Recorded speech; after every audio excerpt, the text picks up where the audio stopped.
the Bronx, and next on WFUV Sports.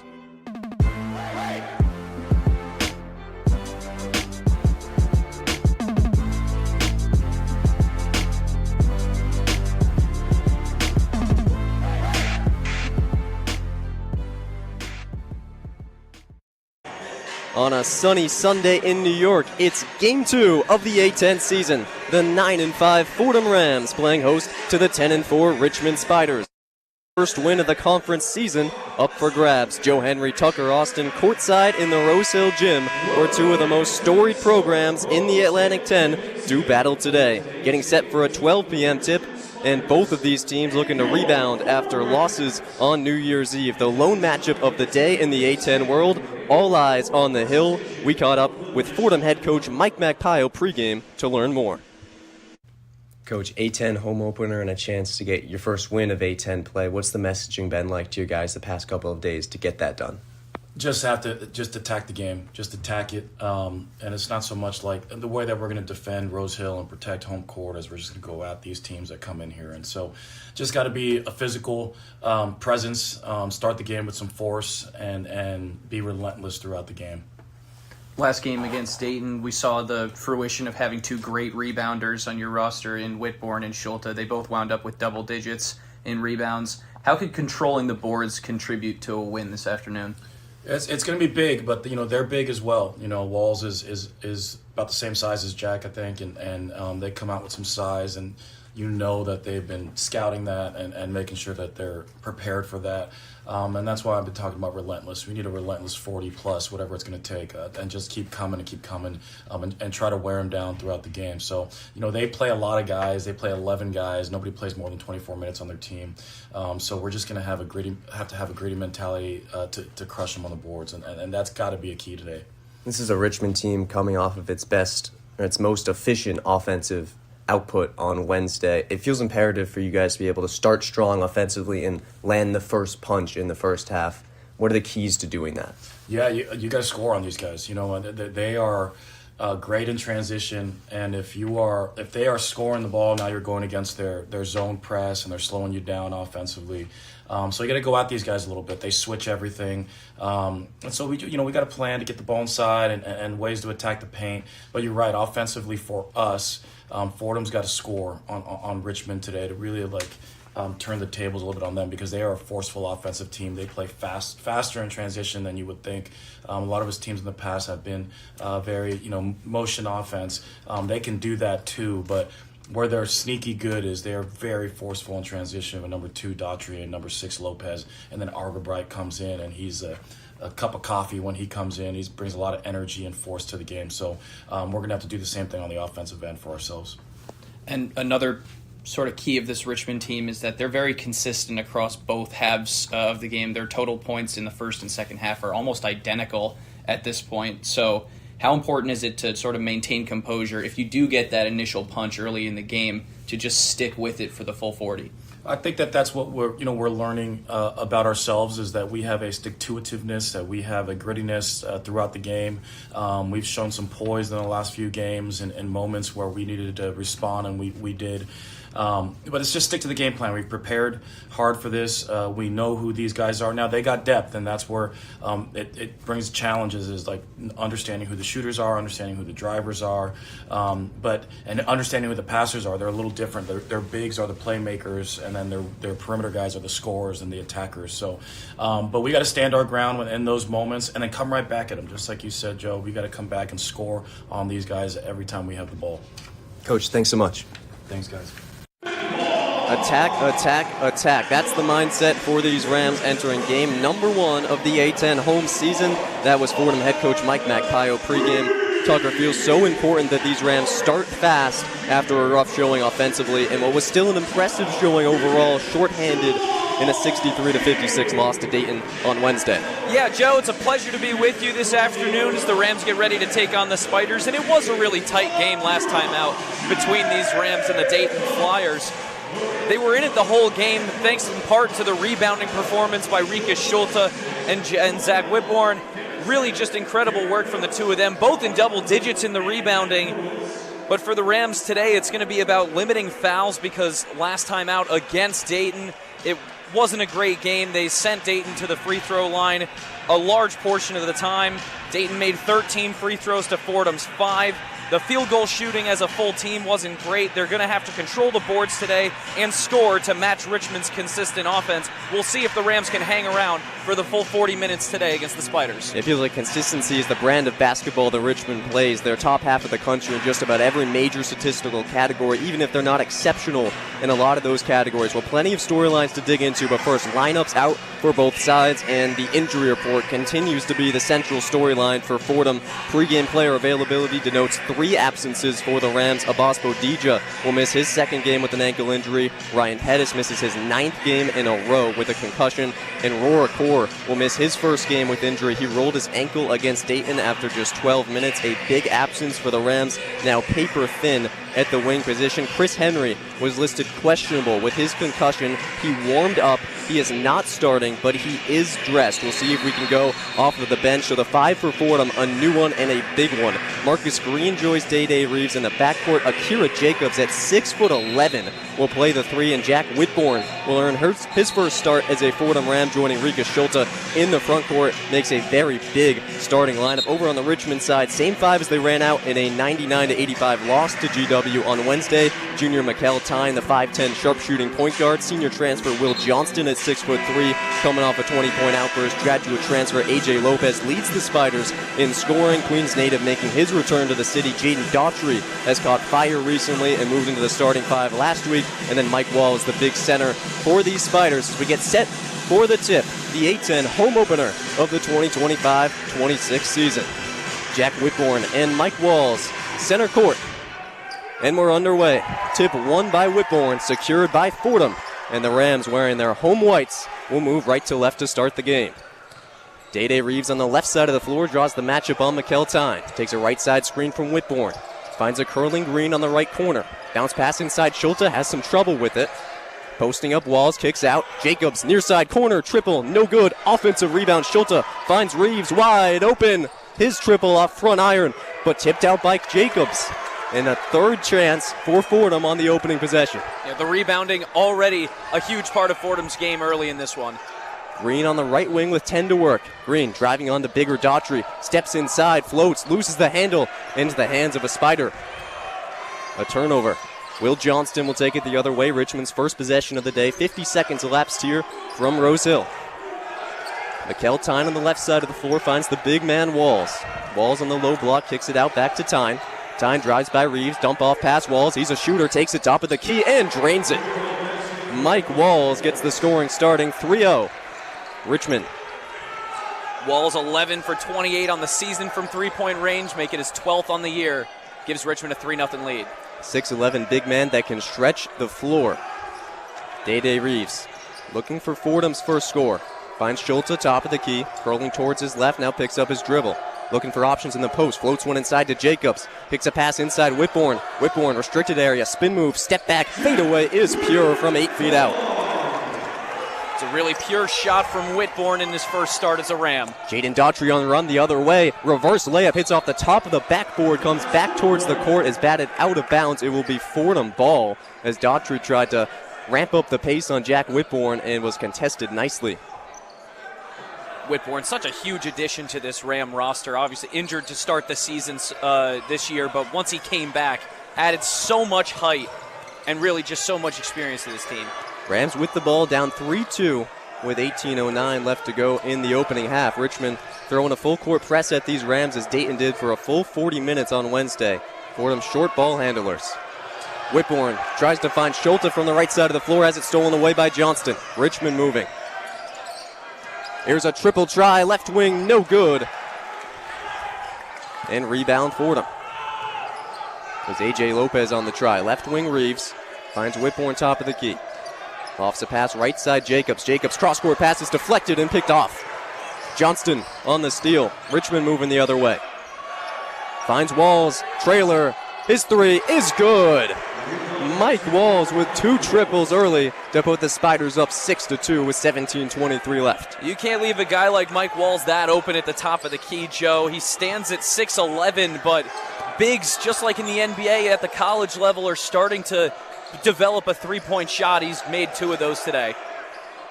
Fordham the other way, trailing by 4. First 3 minutes of play have elapsed from Rose Hill. Jacobs, right side, corner 3. Missed it off, back iron. Scrap for the rebound, won by Schulte. The bat out controlled by Jacobs, and now into the hands of Reeves. Reeves on the right side working on Johnston. Steps back, now cuts inside. Reeves tied up, spinning, finds Schulte. His hook shot is good. Right side, low block to get Fordham a bucket. Schulte had a bit of a tough game shooting the basketball against Dayton. 73% from the field so far this year, and he starts off the day today with a bucket. Lopez from the nail misses on the free throw line jumper. Fordham showing a 2-3 zone. Richmond trying to exploit. Rams down by 2, 6-4, 16:25 left in the opening half. Marcus Green at the controls on the right side of the floor. Finds his big man in Whitbourne. Now back out to Schulte, finds a curling Jacobs. Fordham with 11 to work. Green, left side, corner 3. No good on the fadeaway. Rebound Whitbourne. Whitbourne looking for cutters. A new 20 for Fordham. Whitbourne has it ripped away, but a foul called to bail out the Rams. Would have been another turnover early on. It's a nice job by Whitbourne under the basket, not to get too ahead of himself after the offensive rebound. He waited for some players to start moving off the ball. Weren't any options, but eventually he draws the reach-in foul. Fordham will retain possession, and the big news stepping into the game, Chris Henry, who was out versus Dayton and only played several minutes against New Haven before sustaining a concussion, has checked into the game in a 6-man role. Henry to inbound finds Jacobs, who tripped on the floor. A whistle will blow, and Fordham will retain possession on the baseline. As you were saying, Joe, it's so important for this Ram team that Christian Henry is playing in this game. Coach Magpaio told us that he had some symptoms last night, and he wasn't really sure up until the game time whether or not Henry was going to play. Maybe playing through a bit of illness today. Certainly maybe a flu game for Chris Henry. Henry stumbles to the floor on his first touch and turns it over. Moving the other way with some speed, Richmond. Lopez hangs. A foul committed by Marcus Green, who took an arm to the chin from Lopez trying to draw some contact. And A.J. Lopez will go to the stripe for 2. It's a nice job by Lopez through the contact in the paint. The grad student from Queens, New York, and a transfer from the University of Maine. Lopez, the leading scorer for this Richmond Spiders team. It's going to get our first free throws of the afternoon. But not before we hit the under-16 media timeout. And we'll take a timeout too. 6-4 Richmond early on. 15:54 left to go. We'll be right back with more Fordham men's basketball on WFUV Sports.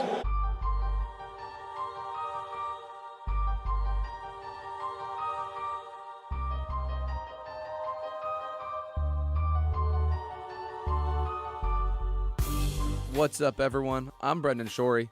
And I'm Joe Henry, your 2025 New York Jets beat reporters. Follow along with us every Sunday as we cover and analyze all things JETS. With a new quarterback at the helm, can Aaron Glenn right the ship and cause chaos in the AFC East? Stay updated every week with game updates and recaps from @Brendan_Shorey and @JoeHenry_4 on X. WFUV, your home for Jets football.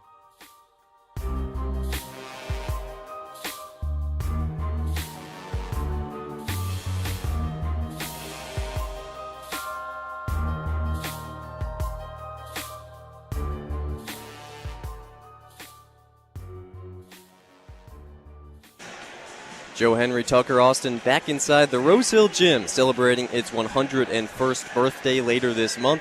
The oldest active college gym in the nation, and today hosts to Fordham and Richmond. Rams trail the Spiders 6-4 through 4 minutes of play. 15:56 on the stopped game clock at the under-16 media timeout. And Tucker, for this Rose Hill Gym, year 101, but pretty packed considering that it's winter break for all students.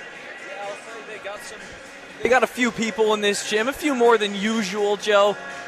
Some of the folks from around the Bronx area of the Rose Hill campus getting into the gym. Also a pretty solid Richmond contingent on the opposite end of the floor from us making the trip up. Of course, it is still winter break, so maybe some of the student population from Richmond taking the time to come up and support their Spiders.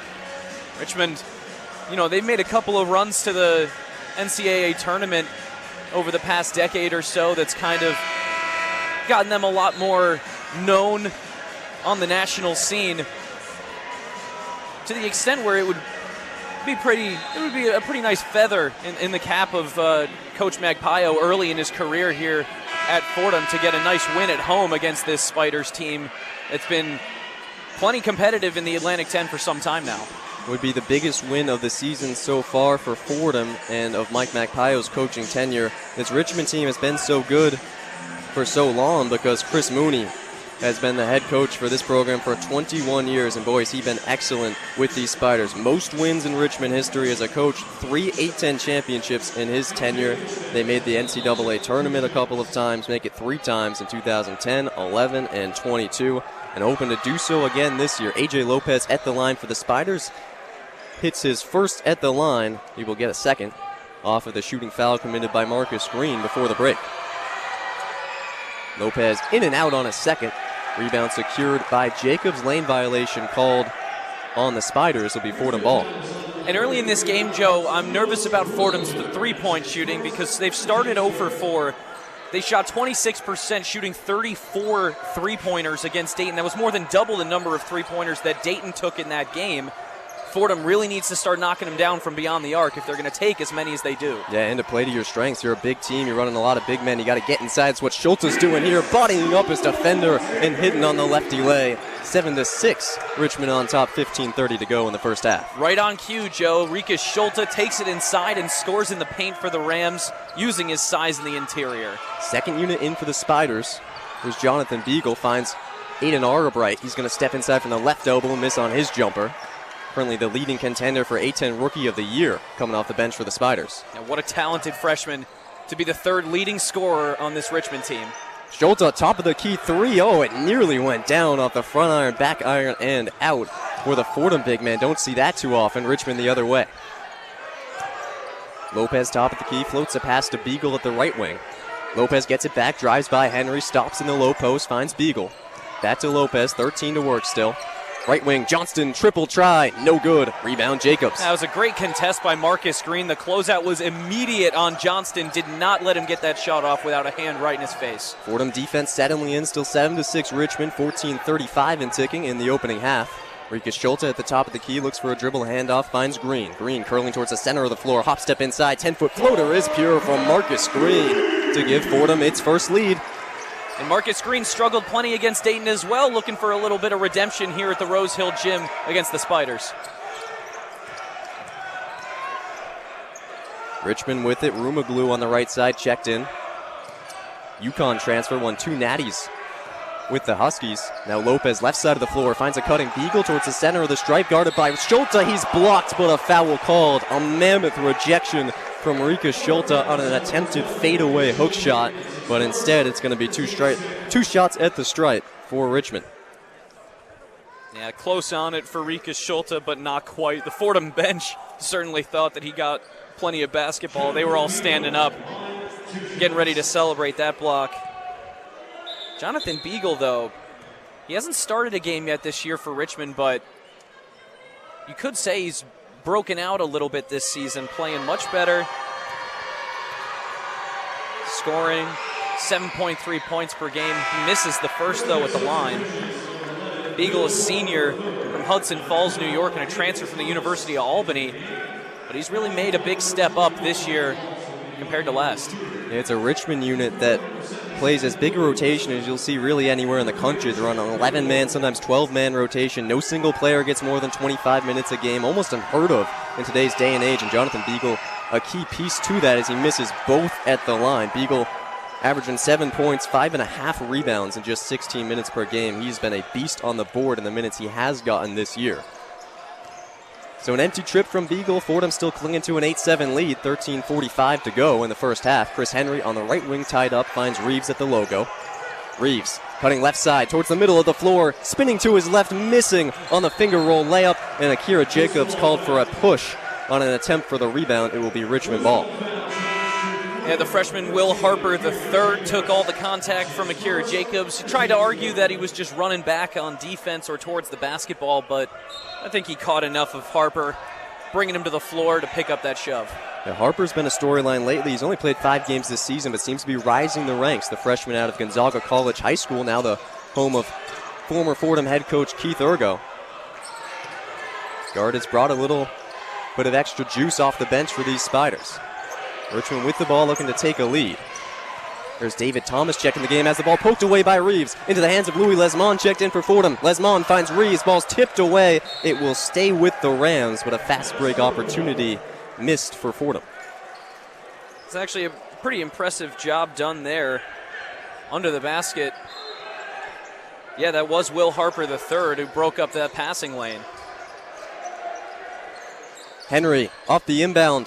Far side corner three is too strong. Rebound Argabright. Still 8-7 Fordham. 13 minutes to play in the opening half. Left wing triple try. No good from Thomas. Long rebound finds Argabright off the back iron. Richmond will reset. Walls check back in for the Spiders. Has 2 threes in the early going. Walls, left wing. How about another? You bet. Mike Walls killing the Rams with 9 of Richmond's 10 points, and it's a 10-8 Spiders lead with 12:35 to go. Joe, he didn't miss the first 2 shots that he took when he was wide open from beyond the arc. Why wouldn't he make the third one? Impressive work from Walls, but Fordham's really got to get a hand in his face when he pulls up. Yeah, we're talking wide open. A good 6 to 10 feet of space on all 3 of those tries. Henry gets Walls on a kickball violation as he looked to bounce an entry pass in to a big man. Rika Schulte will come back in for Akira Jacobs for Fordham. So the 5, Day-Day Reeves, Louis Lesmond, Schulte, Whitbourne, and Henry. First time we've seen these 5 on the floor at the same time this season. Joe, what's even more incredible for Walls is that he shot 0 for 3 from the floor, 0 for 2 from 3 in their last game against George Washington. Today, he has not yet missed, so a huge turnaround game for Walls. Yeah, all A-10 third team in the preseason hasn't quite lived up to that pedigree. Here's Henry driving the right side, misses on a step back, scrap for the rebound, lasts a full 5 seconds before Mike Walls, guess who, pulls it down. Richmond by 2, 12:02 to go. Here's Walls, another try. He got it. And he looks back and he shrugs. He's just as confused as the rest of us as to why Fordham's not guarding him.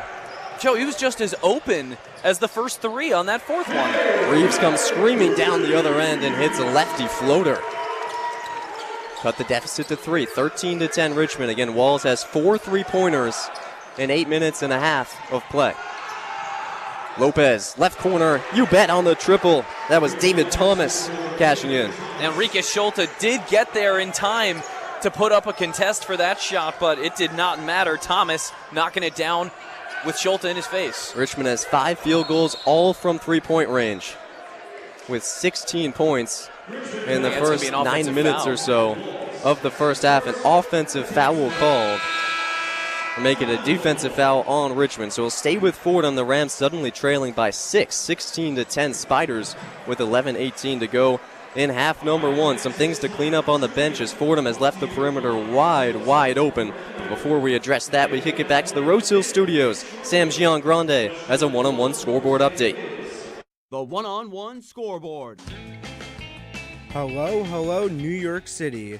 For a look around the A-10, besides the game we're listening to right now, that will be all the games for today. But on Tuesday, George Washington will play Dayton at UD Arena at 8 p.m., where if they sell out that game, it will be 86 home games consecutively sold out for the Flyers. What a crowd! Then on Wednesday, our hometown Rams will be playing George Mason here at the Rose Hill Gym at 7 p.m., while LaSalle will play Rhode Island and Kingston also at 7 p.m. Then at night, Davidson plays Loyola Chicago in the Windy City at 9 p.m. For the Big East, today at noon, Creighton will travel to Newark to play Seton Hall. Then on Tuesday, St. John's will be going to the Crossroads of America to play Butler at 7 p.m. Then finally, back in the Windy City, Georgetown will play DePaul at 8 p.m. I'm Sam Giangrande with the one-on-one scoreboard update.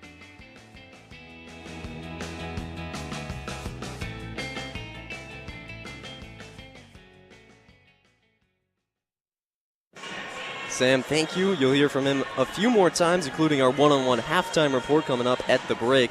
Still 11:18 to go in the first half. 16-10. Richmond has opened up a lead over the Fordham Rams. Joe Henry here with Tucker Austin on 90.7 FM WFUV Sports. And Tucker, Fordham unable to stop Richmond on the perimeter.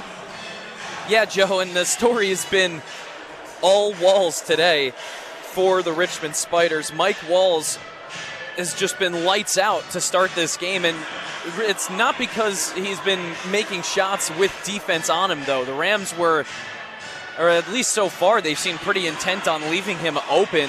He didn't score any points in Richmond's last game against George Washington, but today he is a majority of their points, 12 of their 16 so far to be, in fact, sorry. He's outscoring the Fordham Rams so far in this game, Joe. Yeah, by himself. They just got to start. They've got to start covering him. Otherwise, he's just going to keep making those shots. He's just a big center who's learned how to shoot the three. It's been majority from the left side of the floor. Fordham might just have to have a man on him at all times. And he's been not just open, but wide open on all 4 of those triple tries. He's cashed in on each of them. 4 of 4 from the field, 4 of 4 from 3, and 12 points to Fordham's 10 as a team. 16-10 the score. Richmond on a 9-2 run in the last 3 minutes and 8 seconds of play, but Fordham with a left side baseline inbound to get things started out of the break. Henry lobs into Schulte on the right side of the floor. Green at the Fordham logo. Rams with 10 seconds to work. Here's Green working the left side of the floor. Left elbow jumper, no good. Rebound batted out, last touch by Richmond, so Fordham will get another chance. Dominant on the board so far, 12-5 in that category for the Rams. Now, what's so tough for Coach Magpaio's side is that Fordham really did get that initial punch out early on. They were out in front, but then Walls' three-point shooting has Richmond out in front by 6 early on. Louis Lesmond behind the back dribble at the left wing. Over the head pass, nearly picked off, but it gets in the hands of Chris Henry, driving the right wing. Dump off pass for Whitbourne. A great play and a beautiful finish from Whitbourne for Fordham to get back in the scoring column. Ends a 9-2 Richmond run, 16-12 Spiders, 10:43 left to go in the first half. Jonathan Beagle with it on the right side baseline, tries to body up Whitbourne in the post. He's going to pass it back out. Here's Daughtry. His triple try is cash. Jaden Daughtry. And Richmond is 6 of 8 from the three-point line. And with Fordham starting 0 for 6, that gap might only start increasing unless Fordham starts to knock down some of those triples. 19-12 Richmond. They have 18 points from three-point tries. Henry on the right wing, drives the right side baseline, loses the ball out of bounds. A turnover for Fordham. It's 5th on the day. Fordham's got to be careful not to let this game get out of hand here. Richmond on a big run, as you mentioned, Joe, and up by 7 and really, really hot from beyond the arc. Fordham's going to need an answer and a bunch of answers in the last 10 minutes of this first half. Eden Argerbright, the freshman, to run some point for Richmond. Now Jonathan Beagle at the top of the key. Spiders a chance with another triple to go up by double digits here in the early going. Lopez, top of the key, kicks out to Daughtry, working on the bigger Schulte. Daughtry drives towards the right side. Daughtry trying to back down Schulte, spins on the baseline, gets tied up, loses the ball. He's going to travel with it, and Fordham gets the stop it needs. That's big, especially against a player as talented as Jaden Daughtry. He's so dangerous when he gets into the painted area. Great footwork and body control, and he's a serious problem when he's under the basket, especially one-on-one. Fordham, though, had a couple of defenders on him. Yeah, Daughtry just 6'7", but we've already seen today he can be a 3-level scoring threat. 23 points against GW, the most not just by him in a season, but by Richmond players in the entire season. As Whitbourne is held on an entry pass from Schulte by Daughtry, and Fordham will get it underneath the basket. I've been really interested to see in the start of this game when Schulte and Whitbourne are on the floor at the same time, how dominant they can be in the paint. Fordham hasn't really taken advantage of that combination just yet. They were trying to make that connection just then. Richmond has to foul to keep them from putting some together. Henry bounce pass inside Whitbourne. He's open. He's going to dump it off to Schulte. Right side low block, fade away. Hook shot, no good. Crashing in for the rebound, Lopez, and he touched it last. Fordham another offensive board. Again, nice work from the two trees in the middle for the Fordham Rams. 19-12 Richmond, 9:28 to go in the first half, and it's the offensive rebounding keeping Fordham alive in this one, just as it did against Dayton on Wednesday. But Jack Whitbourne here whistled on the inbound for a shove that sent A.J. Lopez to the floor. Richmond gets the turnover. Day Reeves going to check back in as Whitbourne takes a seat now. So Fordham getting markedly smaller, but maybe getting a little bit more microwave scoring. Their leading scorer, Day Reeves. And now a 5 that's been on the floor a lot. Henry, Reeves, Green, Jacobs, and Schulte. Richmond with the ball, up by 7, 9:15 left to go in the first half.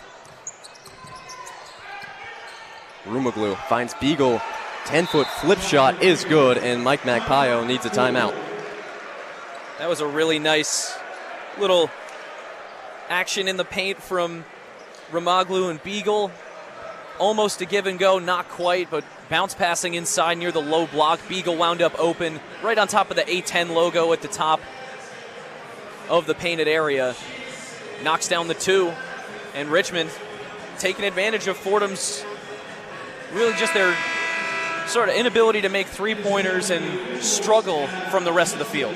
Fordham led 8-7. Well, now it's 21-12 Richmond. Spiders' biggest lead of the day, a 9-point advantage, driven by a big-time run. Now a 5-0 run in the last 136. But since Fordham led 8-7, it's been a 14-4 run by the Richmond Spiders. And Tucker, as we've been saying, it starts at the three-point line. Now 6 of 8 from distance of the Richmond Spiders. That was their first field goal, not from three-point land all game. 11 minutes have elapsed, and they just now hit a 2-point shot, but they haven't needed to hit twos when they've been hitting the 3 at the rate that they have. A 9-point lead, 21-12 off of the Mike Magpayo timeout. 9:08 left to go. Fordham will have the ball, dealing with the Richmond full-court press, in dire need of a bucket here.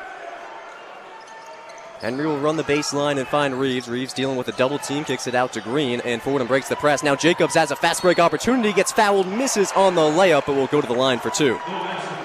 Rikus Schulte using the opportunity to get a little practice in on the glass. He threw that one down on the putback, but doesn't count. Either way, Jacobs going to go to the free throw line here. And like you said, Joe, the Fordham Rams in need of some points here. Jacobs at the charity stripe, going to try and work him back into this game a little bit. He makes the first. Jacobs 10 of 15, they get 11 of 16 at the stripe this season. A competent shooter for these Rams, coming off of a 12-point game, 4 of 9 from 3. That's a career high for him, and made three-pointers. So rising into a bigger role given all of the injuries. Has started in 13 of Fordham's 15 games this season as he hits on his second. Makes the 7-point game 21-14 Richmond with 9:02 left to go. And Fordham will show a full court press for the first time today. Yeah, Christian Henry takes a seat as well. Louis Lesmond back in the game. Richmond handles it well. Argerbright on the left wing to run the offense. Finds Beagle on the right side of the floor. Here's Rumaglu. Tied up on the baseline by Lesmond. Has to kick out to Argerbright at the logo. Argerbright driving right side on Green. Steps back behind the back dribble. Step back fade away. No good from Argerbright. A pretty move, but no finish. Not a bad shot. Right elbow jumper. Reeves will try a right elbow jumper of his own. He misses this one, but the rebound controlled by Fordham. Schulte, pound dribble, inside, spinning, and finishing with the lefty lay. Rikus Schulte has developed as a post scorer this season. So good when he gets into his bag in the paint, but here come the Spiders. A wide open 3 is good from A.J. Lopez. No one in the vicinity, and the Spiders have 7 3-point makes to go up back by 8. 24-16 with 8 minutes left to go. And only one of those 7 was actually contested, Joe. Crucial juncture here for Fordham. Gotta stack up quality offensive possessions. Reeves on the left side of the floor, driving on Beagle, now double team, swings a pass corner. Lesmond pump fakes, drives inside, right baseline, hangs up, takes some contact, misses on the layup, and a rebound by Richmond. I don't hate that selection either from Lesmond. There was a closeout in his face in the corner. Elects to drive it inside, but just can't get it to go. Spiders a chance to go up by double digits for the first time today with 7:30 left to go. It's 24-16. Richmond with the ball as Lopez maneuvers the baseline, steps into a 14-foot fadeaway, misses off the front of the iron. Beagle saves the rebound, and it's last touched by Richmond as he threw it out of bounds. Ball wound up right behind us, Joe, that time. The Rams standing tall on that defensive possession to prevent this one from getting to a double-digit hole. Still, though, at a significant disadvantage compared to really the first 5 minutes of this game. Fordham had control of this one before the threes started falling, but then it's a situation that's been bothering the Rams pretty much the entirety of this season. The three-point efficiency has just been not there for this Fordham team that in the preseason, what we were told is that they were built to be a three-point shooting team, but that has not been the case so far in 25-26. Well, you couldn't have figured this. Fordham leads in the rebounding column 16-6. And yet it's down by 8. 24-16 Richmond on the back of 7 3-point makes. Fordham yet to make one from distance. Brings us to the under 8 stoppage. 24-16 Richmond ahead of Fordham in the A10 home opener for these Rams. 7:22 left to go. We'll step aside for just a moment and be right back with more Fordham men's basketball on WFUV Sports.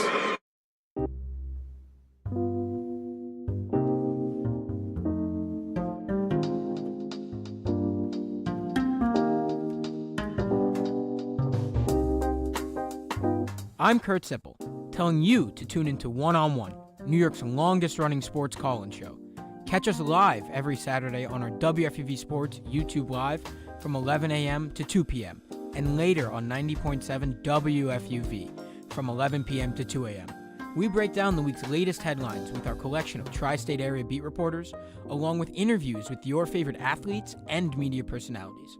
WFUV is your home to talk all things New York sports.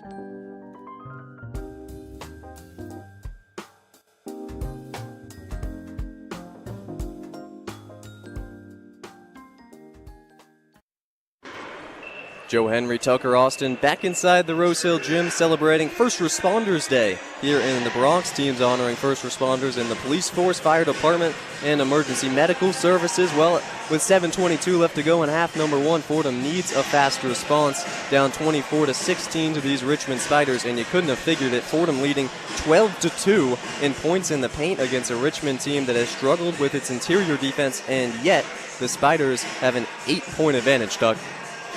And there's been flashes in this game of Fordham's offense starting to put a couple of things together, get into the paint. When Schulte and Whitbourne are on the floor at the same time, they are very hard to stop. But so far, Joe, it's First Responders Day. It almost seems like the Fordham Rams could use a siren behind the bench, maybe some kind of an alarm going off to wake them up. Nobody near double digits yet. Meanwhile, Waltz has 12. For Richmond. Fordham out of the break. Day-Day Reeves passes ahead to Lesmond to break the press. Lesmond on the left wing, fires right side Green. And Day-Day Reeves will reset at the top of the key for the Rams in need of a bucket, down by 8. Reeves working the left side of the floor, couple pound dribbles towards the right side. On a running righty lay, he hits. Huge bucket to open after the timeout. 24-18 now, a 6-point lead for Richmond. 6:52 left to go. 2-3 zone look from the Rams. Rumaglu inside, tip shot, no good, and he gets his own rebound. Finds Lopez, thinks about a 3 from the right wing, is going to drive inside on Schulte. Lopez, stutter step, misses on the backup floater. Rumaglu tracks down another rebound for Richmond. Johnston on the right wing. Off of a screen, steps into an 18-footer, misses, and the rebound secured with 2 hands by Marcus Green. That's way too many second chance opportunities, Joe. When you're trailing, you need to lock it down on the defensive end on the glass. Especially against a Richmond team that really struggles in the offensive rebounding category. Really the only thing that they struggle with is Rika Schulte, who has struggled with turnovers at time this season, travels looking for Lesmond on a dribble handoff.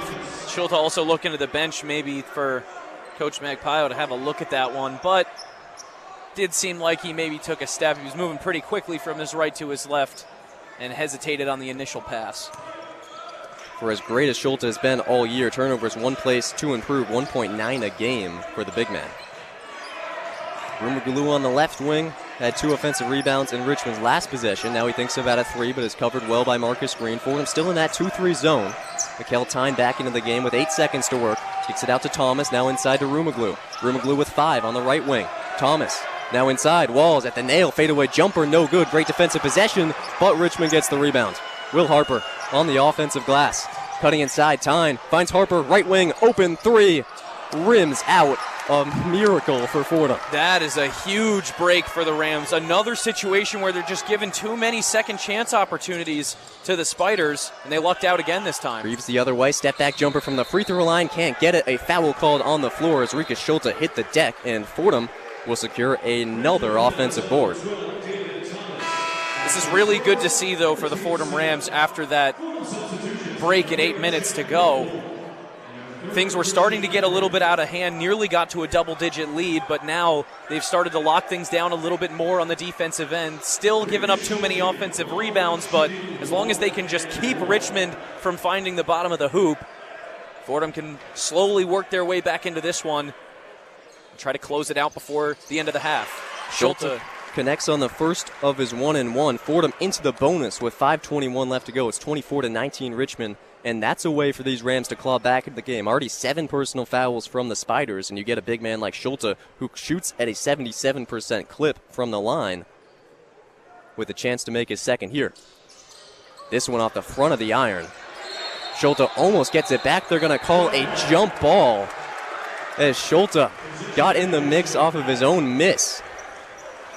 It will stay with Richmond, but the jump ball will switch to Fordham off the extra effort from Schulte. 5-point game, 24-19 Richmond, 5:13 left to go in the opening half. McEltine working on Day-Day Reeves, pass back to Walls, covered better this time from the three-point line. He'll surrender to Harper. Harper at the M of the script Fordham logo. He's at left side, Thomas now inside. Rumaglu loses the ball. Day-Day Reeves dives to the floor, nearly gets it, and now into the hands of Jack Whitbourne. He's on the floor, passes off the face of Rumaglu into the hands of Will Harper. He streaks inside and he makes the layup. An unbelievable sequence that ends in a Richmond score. Oh, it's so tough for the Fordham Rams, Joe, because it was a lot of really great effort across the board. Whitbourne just a little bit too antsy trying to get the pass up after he dove on top of it and winds up throwing it straight to a Spider. Pass hit Rumaglu square in the face and then went right into the hands of Will Harper. 26-19 Richmond, 4:27 left to go. Reeves pass, Schulte, left wing, left open. He tries a three, misses off the left of the iron. Schulte not usually one to take threes as that pass is thrown straight out of bounds. It's going to be Fordham's basketball, but Rika Schulte not one usually to take threes, but he can knock them down when he's open. I like seeing him take more of those threes, but with Fordham already in a deep hole in the three-point shooting, you almost want one of your more efficient shooters starting to take all of their threes now, because Fordham is 0 for 7 now to start the game from beyond the arc. And Schulte up to 7 points on 3 of 4 shooting from inside, but he's 0 for 2 from three-point land. You like to see him take the ball into the paint. Rams get a second chance here off the Richmond turnover, unforced for the Spiders' fourth, and a foul called on Tyne trying to maneuver around a Whitbourne screen. It's a funny-looking foul, Joe, because Tyne is 5'10", 180. Jack Whitbourne is 6'11", 250, so when Tyne bumped into him, it kind of looked like Whitbourne made more of the contact, but the foul actually getting called on Tyne because he was the one trying to move through Whitbourne who had the basketball. It's always frustrating when you take the brunt of the contact and yet are whistled for the foul, but that's the nature of things when you're a foot smaller than your opponent. Day-Day Reeves, who technically drew the foul by coming off of that screen, will get to go to the line for the 1-and-1, and he cashes in on the first to make it a 6-point game. So again, Fordham inching closer at the free throw line because they're in the bonus. And just like those Akira Jacobs free throws before, more big free throws in the middle portion of this game that are going to help Fordham close the gap a little bit before halftime. Reeves took a season-high 8 free throws against Dayton. He misses on a second here, but the offensive rebound by Schulte draws a foul, and Rikas will go to the line. Fordham farming free throws. More benefits of the bonus there, Joe.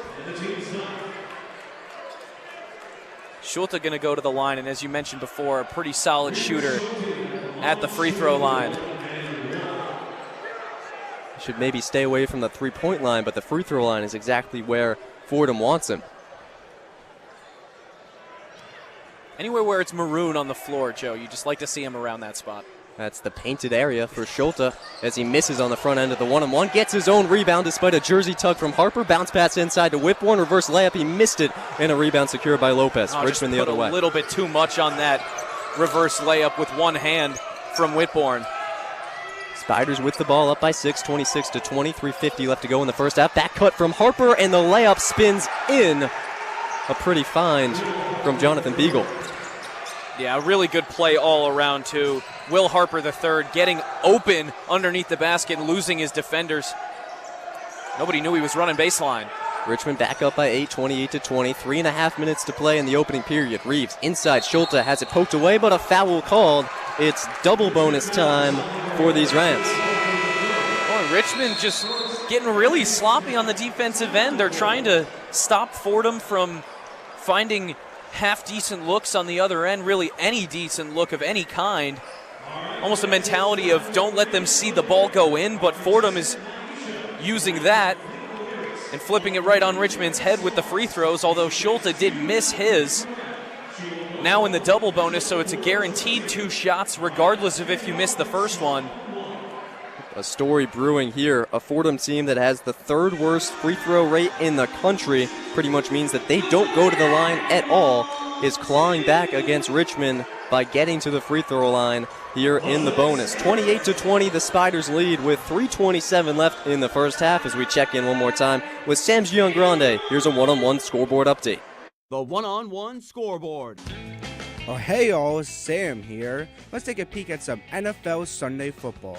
America's team will travel to the Meadowlands to play the Giants, with tickets at Mount Edge starting at $16. Last call to see the Giants till next season, so get those tickets now that cost less than a Netflix subscription. The Jets will travel to Buffalo to play Josh Allen's Bills, a Super Bowl contending team, while the Jets fell short once again this year. Ex-New Yorker Daniel Jones Colts are playing the Texans in Houston at 1 p.m., while the Dolphins travel to Foxborough to play the Patriots at Gillette Stadium at 4:25.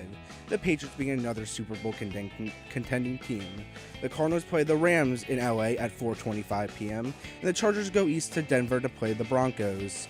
I'm Sam Giangrande with the one-on-one scoreboard update. And make sure you tune into our halftime report with me and my co-host, Kurt Sipple. I'll see y'all then.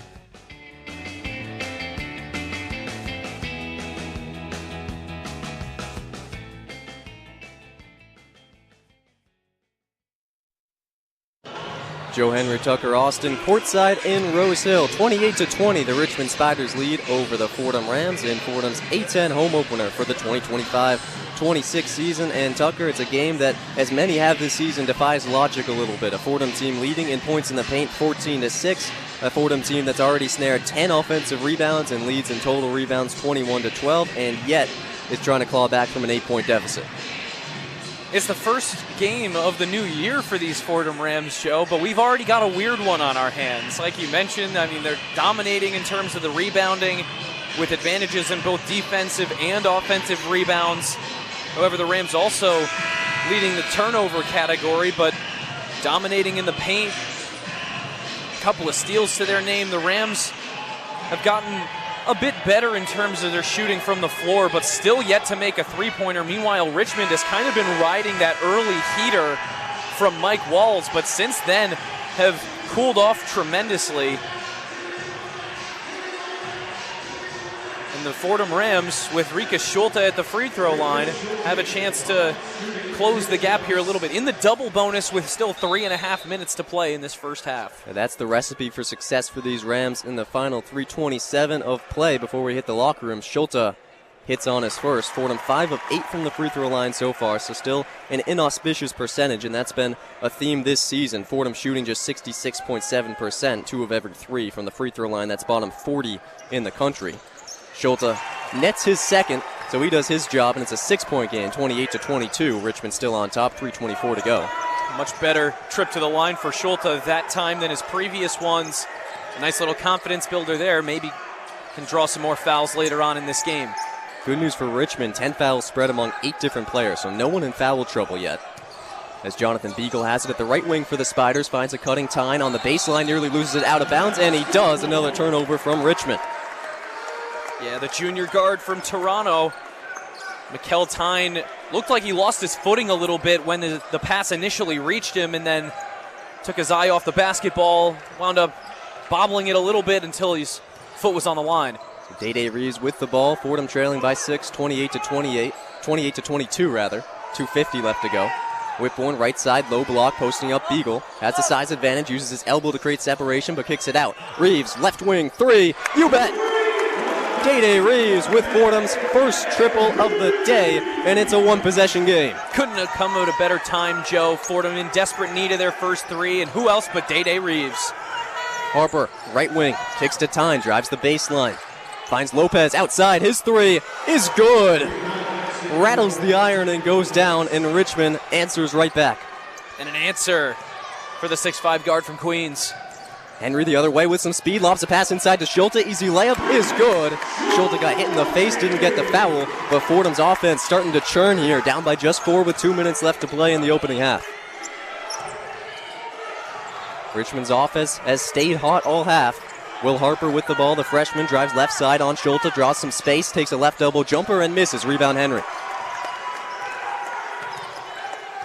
Momentum building for these Rams. Final 1:45 of half number 1. Fordham trailing by just 4. 31-27. Henry at the Fordham logo. Works around the Whitbourne screen. Maneuvers to his right. Lobs a pass inside for Whitbourne over the taller Lopez. He deflects it. It hits off of Whitbourne's foot and out of bounds. Tough play there for Whitbourne underneath. Tried to maybe draw some contact, but it was a better job done underneath by Lopez to slap it out of the air and off of Whitbourne, give Richmond a possession. Less than a minute and a half to go in this half. Fordham up to 9 turnovers as a team. Compare that to Richmond's 5. Spiders with the ball up by 4. Final 1 minute and 20 seconds of the opening half. Johnston pump fakes a 3, steps inside, 18-foot jumper, no good off the front iron, gets his own rebound. Kicks out to Lopez, who will reset for Richmond. Spiders have 5 O-boards on the day to Fordham's 10. Argabright steps inside, hits on the 10-foot floater, got right past Akira Jacobs. Richmond by 6, final 57 seconds of the first half. Chris Henry says let's slow things down as he crosses the timeline for Fordham. Draws the matchup on the freshman Harper. Little hand fighting. Harper gets a poke away on Henry, but is called for the foul, and Chris Henry will get 2 free throws at the stripe. Fordham doing a great job in terms of what we talked to Coach Magpio about before the start of this game is just their ability to stick to games. Coach called it stick-to-itiveness. Fordham's ability to hang around with teams for a full 40 and never really let them get fully away. Joe, you got to see that against Dayton on New Year's Eve, where Fordham really didn't let the Flyers get out in front by too much. Fordham doing the same thing here today with Chris Henry at the free throw line as he makes the first to shrink it to 33-28. Yeah, 2 very different games, yet the overarching storyline stays the same. A shorthanded Fordham team just hanging in there for the entire first half so far. This game, they've done it at the free throw line. They only took 2 free throws the entire first half against Dayton. This is about to be their 11th coming from Henry. Henry misses off the front iron, tip back from Schulte, no good, but into the hands of Jack Whitbourne. Finds Reeves left wing, passes up to Jacobs. Jacobs opts not to shoot the 3. Henry will get things settled for Fordham. 34 seconds on the game clock, 10 on the shot clock. Henry sizing up Johnston. Left side screen, Whitbourne. He pulls the 3. No good from Henry. Rebound Johnston. And that's exactly the look that Christian Henry wanted to, and it's not a bad shot selection at all. Just could not get it to drop. Will Johnston into the half court from Richmond. The shot clock turned off. 14 seconds left to go. Johnston double team. Henry and Reeves, the tie up. And a timeout called by Richmond just in time, but they had to burn it with 10.6 seconds left in the first half, and Richmond clinging to a 33-28 lead. Boy, that was close, Joe. And you think back to Rika Schulte staying in the backcourt to battle for that basketball and win Fordham back the jump ball arrow. I was about a half a second away from that being a jump ball and that being Fordham's ball again with 10.6 to go. Fordham trying to make this a one-possession game before we go to the break. And it's really been incredible to see Fordham's field goal percentage kind of creep back up towards that of Richmond's. Fordham started this game ice cold in general, but since then, Day Reeves has hit a 3 to break that 0-for streak. And just in general, Rika Schulte now into double digits for the Rams, 4 of 8 from the floor. He has not hit a 3 yet, but still, Fordham dominating in the rebound category and starting to balance things out everywhere else. Final 10.6 seconds of the opening half for Richmond. Ball in from the right side to the left. Rumaglu tied up by Henry. Now Argabright with 3 seconds to work at the half-court line. A foul called on Reeves, who was smothering with the defense. Richmond not in the bonus yet, so the foul to give applied with just 4.3 seconds on the game clock. Spiders up by 5, looking to add on here. Johnston finds Argabright in the corner. Pump fake, goes up for the 3. No good, and that's how the first half will end. Credit Day Reeves with a rebound right at the end of the first half, but Fordham did a nice job to work their way back into this game. Richmond led by as many as 9, but Fordham, importantly, did not let it get to double digits and were able to work their way to the 5-point deficit they now find themselves in. A very manageable game going into the second half. The Rams at home going to have to defend Rose Hill here in search of their first win in league play.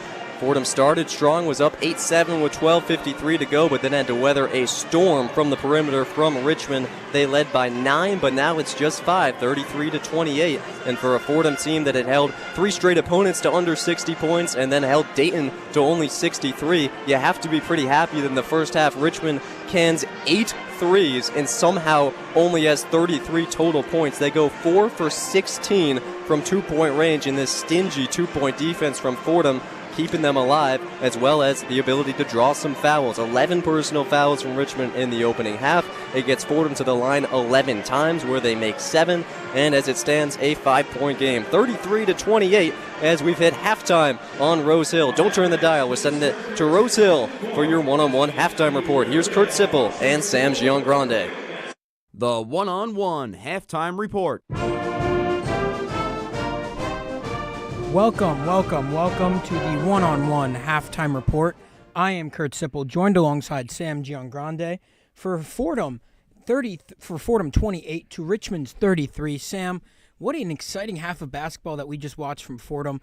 A defensive powerhouse that Fordham has been all season, not playing as great of defense. Mike Waltz, the 7-point-a-game scorer in this game, in this season so far, only scoring 12 points off the bat very early on. Fordham not guarding the 3-point shot very well. Yeah, I think Fordham, right before it went to the half, they started to pick up steam. They had a little fire growing in them, but I think for them to be such a defensive powerhouse, they haven't been really showing that as much. And then it's a close game right now, 33-28, but I think we got to see that the 3-point percentage, 1 in 9, only 11%. I think it's very, very poor, even for Fordham. That's a low number. Well, Fordham, one of the worst teams in the A-10 on the 3-point percentage, only shooting about 30% from 3-point land this season, while Richmond is upwards of the 8th team with a 36% 3-point percentage. But Richmond so far in this game has been shooting. That, actually. They've been shooting a lot better, 66% from 3. And that has to do with a lot of things when it comes to Fordham. One of those things definitely has to be the fact that Fordham is just struggling to guard the 3-point line, and trying to push their shooters into the paint has not been very effective for Fordham right now. One thing that you have seen, though, is that Richmond has been slowing down, 1 for 4 in their last 4 shots from the field. You just have to start hitting your shots if you're Fordham. 37% from the field, 11% from 3. Day Reeves is the only person that hit a 3-point shot in this game so far. For Fordham, it turns to be very difficult to win a game when Richmond is giving you the opportunities to score the ball. Might be off of a foul, like we saw a bunch. Richmond fouling Fordham 11 times in that half, quite a lot. But Fordham just not able to profit off of those things, even from the free throw line. Shooting 63% from the free throw line, 7 of 11 were hit. That's not that great of a stat line for Fordham. Too low for Fordham, and usually they don't get sent to the line. This is a big thing for them. They're being able to get sent to the line, getting these fouls, but 7-11 is not good enough to be able to get yourself back into this game. If they were able to hit up to 75-80%, they would very much be towards an equal game right now, but to only be 63% and go 7-11s, it's not enough. And then if Fordham wants to say there's this defensive team that's you can win with a good defense, but if that defense is not carrying when it comes to guarding that 3-point line, then no offense, no defense, nothing's going to work. That's the issue that Fordham has had pretty much a good amount of the season. Right now, actually, almost at their mean of free throw percentage, shooting about 66% on the season. One of the worst team in the A-10 from the free throw line. Now shooting 63% from the field free throw line today. And that also comes with the fact that Fordham's injury report has been quite large recently. We haven't seen Ryan Pettis, someone that is very good for Fordham, usually has been out recently, and that's a main ball handler that Fordham has been missing for a lot of their season so far, as well as just Fordham not having that ball handler, not being able to get as many assists out, not being able to throw the ball out, but Christian Henry being back, the A10 leader in assists this season. Christian Henry so far on today's game has about 1 point. He has 2 rebounds, 3 assists, so he's already assisting the ball a lot, but he's already turned the ball over 3 times. If you're going to compete with Richmond, you're going to have to figure out a way to make sure that the turnover ratio that you're going to get from assists to turnovers is not a very big one. You have to turn the ball over less than Richmond. Richmond has to play their game the entire time. You have to catch up right now, and you've been able to cut it to a very big margin so far. You keeping it within 10 points is a pretty big deal for Fordham, but you cannot turn the ball over too much. You can't foul too much. That's where you're going to get into a lot of trouble. I think Fordham, at least for them, this is a game where they haven't been fouling as much as they used to. That's usually been big issue for them. They're always fouling, sending the other team to the line, where when they get close to making it equal or overtaking the other team, they just chip more and more away at that goal because they send these teams to the foul line, and then just not as good with the bench play to spread the wealth around, as you usually say. Fordham only having 1 point off the bench while Richmond have 11 right now. Being able to have those playmakers get the assists going around. In any sport, you need a playmaker, someone who's a tactician, if you will. And Fordham doesn't seem to have that, and not being able to work around the other team. And having an injury report, having such a big list of injuries, but then not being able to work around that, being able to assess what's going on. This is at halftime. I hope they're able to assess what's going on and make significant changes to be able to come back into this game. Well, listen, this is something that you don't normally would see from this Richmond Spiders team. I mean, Mike Waltz hit 4 of his 5 shots. He was perfect from the 3-point line. Not something that you would normally see from a Richmond Spiders team. 8 of 12 from the 3-point line. It's not something that Richmond started off very hot, but you would hope that maybe in the second half that regresses a little bit more back to the mean. But at the end of the day, if it doesn't regress back to the mean, you're going to have to figure out a way to score the basketball and try to defend them to the best of your abilities. The hardest part about basketball, it's a game of runs and a game of momentum. If you don't have the momentum on your side, which I think going into this second half, Fordham definitely has the momentum a lot more on their side because they were able to cut it a lot more. On the Richmond side of things, they're able to cut the lead down. They're able to stay within their range.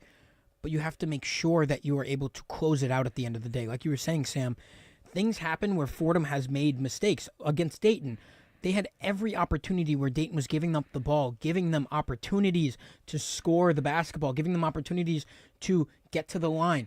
And you're just not able to profit from those opportunities. That's something that you need to do, and that comes with late game closing. And it's hard, don't get me wrong. Fordham, a lot more new players this season. It's not as much chemistry. We see this on both sides of the Fordham basketball with the women's team as well as the men's team, where it's very difficult to form the chemistry needed sometimes to close out games. But you need that chemistry because if you're going to do anything when you're closing out a game, it takes communication. It takes scoring the basketball well. And that's what Fordham needs. And I think Coach Magpile has been building this team towards that. It's just going to take a lot of effort, and it's going to take a lot of time. And the A10 is an unforgiving conference. There's a lot of great basketball teams in the A10 this season, competing with St. Joseph's, competing with Richmond, competing with St. Louis. These teams are all going to be very good this season. So you have to find your footing. And I think Fordham has found that footing with being a defensive team like we were talking about before. But being able to close games is something that's very difficult. Team chemistry, I think, has been such a big issue for Fordham for years on end. Why do you think they send student-athletes weeks early to school to meet the players, meet your new team, to be able to bond with your team, to create that chemistry? And Fordham, every year, it's in and out, new players, different players not loyal to the team, leaving to go to other places. And that's always been such an issue with Fordham, to where they don't have that chemistry, to where they can't naturally adapt in situations, to where they don't know what to do until the half, where Coach Magpile has to say how to adapt to these teams. When with a team with good natural team chemistry, they should be able to do this on their own during a half, without having to go to halftime, without having to call a timeout over and over again to assess. They should be able to be reliant on one another to be able to assess what's going on, to be able to figure out how to adapt to a team. But I do agree with what you're saying, where this Richmond team is doing a bit above average, where it's kind of a switch up for them, where you don't really expect that this Richmond team's doing all this right now. Fordham doing a good job on the rebound as well. Today, with 25 rebounds to Richmond's 14, getting those second chance points is so important. Fordham already up to 12 offensive rebounds on today's game with 7 second chance points as well. That's just something that Fordham needs to make sure that they're getting, because if Richmond's going to give you that opportunity to go and get more points and get that extra possession, you have to be able to finish that extra possession. And that comes with your guys like Dede Reeves, someone that is one of Fordham's most reliant scorers. Rika Schulte, someone else that is a very reliant scorer for Fordham, who's already up to 11 points in today's game. Spreading the wealth out and being able to throw the ball out. Christian Henry is somebody that is the sixth man today, but he is able to spread the wealth a lot more for Fordham. With the ball in his hands, he's an assist master. So if you can get the ball in his hands after a second chance board or something like that and able to knock down those shots, we should see Fordham be able to not only compete in this game, but take an early lead. That is something that we need to see Fordham do during this game. I believe they have not led yet in today's game for quite a while, so it's going to take some time for Fordham to get there. Definitely. I think that the biggest thing is basketball is not a one-man game. There's 5 people on court for a reason per team. You can't just win a game with one person. You have to be able to spread that ball around, pass around the court, be able to get the ball in other people's hands. You can't just be reliant on one player to spark that fuel to get you back into a game. It can't just be one player doing every single position and then not relying on anyone else. Big things why I always bring up the bench, that Fordham not being able to rotate their players well, where they get gassed out, they get tired, and then going Comes in with playing a 7-man rotation, of course. Yeah, and compared to Richmond's 11 points off the bench, where I think Fordham is a team that they get tired very quickly, and then it kind of just ruins all their chances in the second half. I'd like to see Fordham get a little bit more points get more fast break points. Fordham only with 2 on the season so far. Not on the season, on the game so far. 2 on the season so far. That would be pretty disappointing. But 2 in the game so far. Fordham getting out in transition. They are very successful with that. Maybe outrunning Richmond. That's going to be a very difficult task because both these teams are very well-oiled machines in that case. But if Fordham can get out and running in transition, that will be something that we will see Fordham be able to get the ball out, score faster, get out to a bigger lead faster. That's something that would be very good if we see Fordham do that as well. But we will see what happens in the Rose Hill Gym. I have been Kurt Sippel, and for Sam Giangrande, we will send it back to the Rose Hill Gymnasium for Tucker and Joe's second half of the game. Take it away, guys.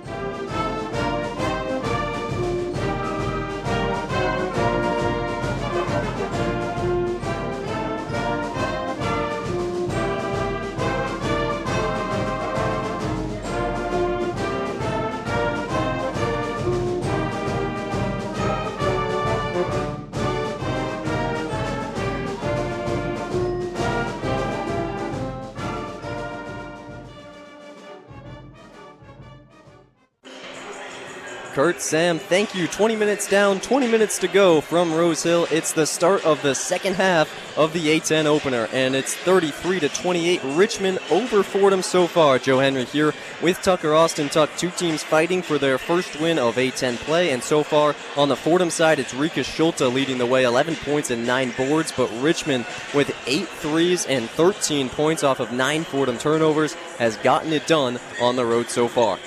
Yeah, absolutely, Joe, and it's been courtesy of Mike Walls, their big center, the only center who's listed as such on their roster for the Spiders, but he's 4 of 4 from beyond the arc, although he did cool off tremendously, didn't really score much in the second half of the first half.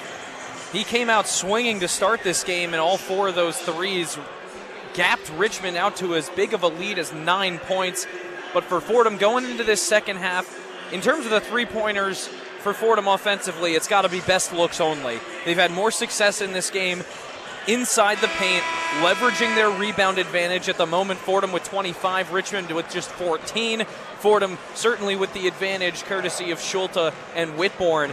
Fordham defensively more of the same from the end of the first half. Their perimeter defense adjusted tremendously, although I better not see Mike Walsh anywhere close to open for the rest of this game, because if he gets hot again, Richmond could gap the Rams again.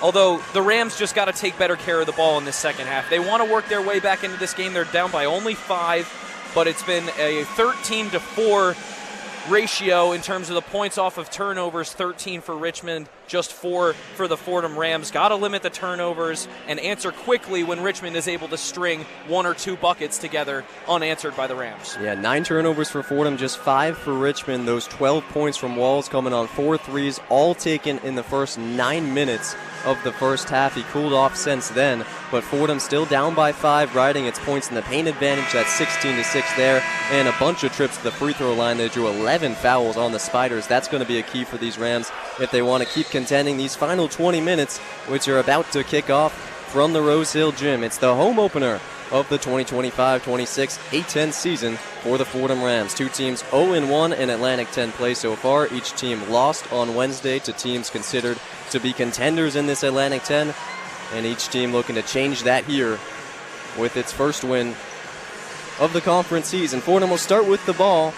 20 minutes separating victor from loser, with a 5-point advantage for Richmond so far, 33-28, and the Rams a chance with a bucket to make it a one-score game right out of the gates. Reeves near side inbound in the half court, finds Green, and we're underway. It'd be great to see Marcus Green get hot in the early part of this second half, Joe. Reeves at the A of the script Fordham logo, tied up on the left wing, pass inside, finds a wide open Whitbourne, lefty lay is good. A huge mismatch in the middle between Whitbourne and AJ Lopez, 6'11 versus 6'5. 3-point game, 33-30 Richmond, 19:30 left to go in regulation, and Fordham immediately go into that 2-3 zone. McEltine, left wing 3, no good. He was open, but he missed it. It's going to be big for the Rams. It was too good of a look, but a lucky break there on the miss. A good omen for Fordham. Rams the other way. Whitbourne contested. Fadeaway is good. He kisses one off the glass from 6 feet out, and it's a 1-point game. Just like that, Joe. Fordham comes right out of the locker room and turns this one into a tight, close game. 2 quick buckets from Fordham make it 33-32 Richmond. Spiders with the ball. Lopez right elbow jumper. He drilled it. Much needed answer from the Spiders opens up a 35-32 lead. Just over a minute elapsed in the second half of play. Side switch as Fordham work it left to right.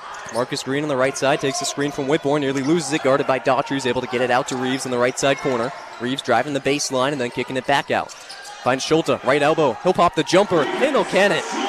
Marcus Schulte has the Rams out to a 3-for-3 start from the field, and it's back to a 1-point game. And Schulte pointed straight at Day Reeves, who picks up the assist that time. Day finding Schulte in a spot he was probably going to want to go back to. Lopez on the right elbow, jumps into Whitbourne's back and misses front iron on the floater. Fordham the other way. Day Reeves with some pace. Dribble move, spinning, cutting to the cup, and finishing with the right-handed lay. The Fordham Rams have a lead. First lead since early in the first half. The Rams worked all the way back, and they used the end of the first half to set them up for this run. Tyne, right corner, misses on the 3. Reeves the rebound. Fordham moving with some speed. Up 36-35, 17:48 to go. Reeves to the cup, draws the foul and one! Day Reeves with the finish. Fordham up by 3. Oh, a strong finish against Mike Walls. That looks like a takeover if I've ever seen it from Day Reeves.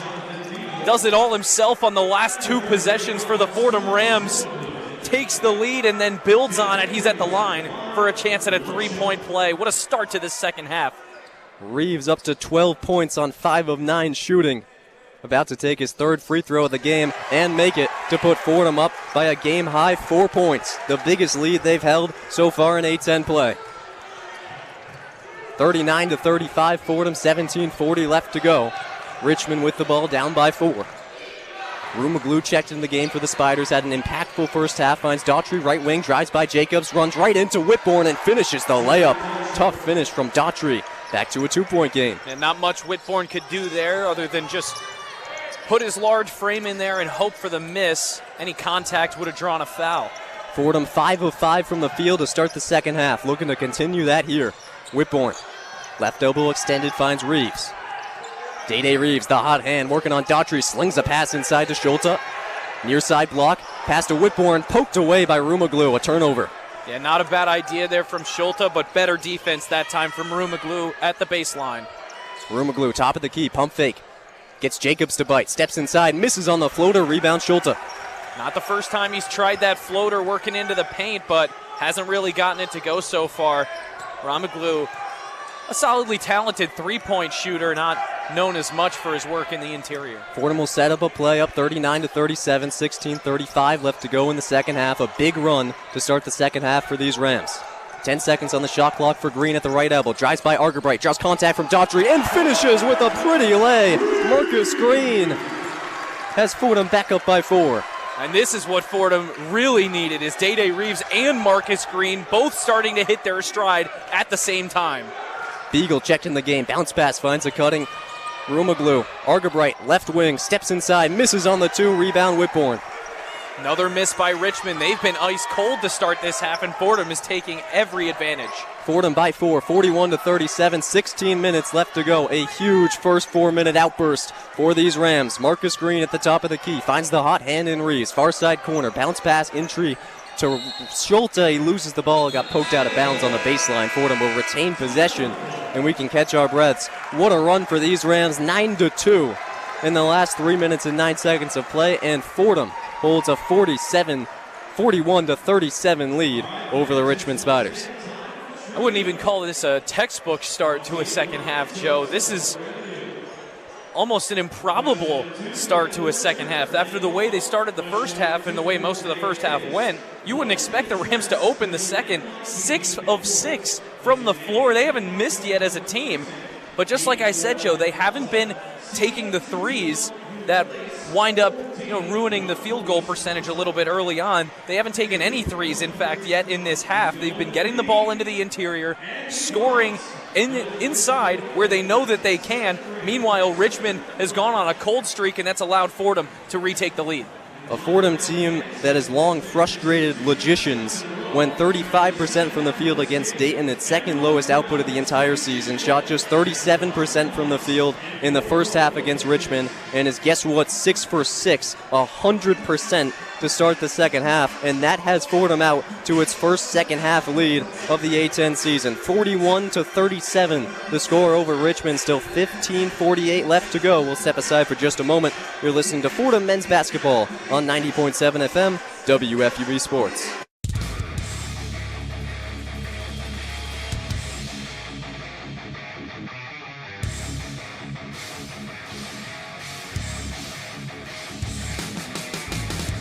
Hey Devils fans, Tucker Austin here from WFUV Sports, one of your New Jersey Devils beat reporters for the 2025-26 season. From Hughes Brothers Havoc to Heischer Hat Tricks and Markstrom Masterclasses, I'll have you covered live from the Prudential Center for all things Jersey hockey. Follow me on X at @Taustin_24, where I'll have live game updates, analysis, and post-game coverage all season long as the Black and Red look to bring Lord Stanley back to the Rock. WFUV Sports is your home for everything New Jersey Devils.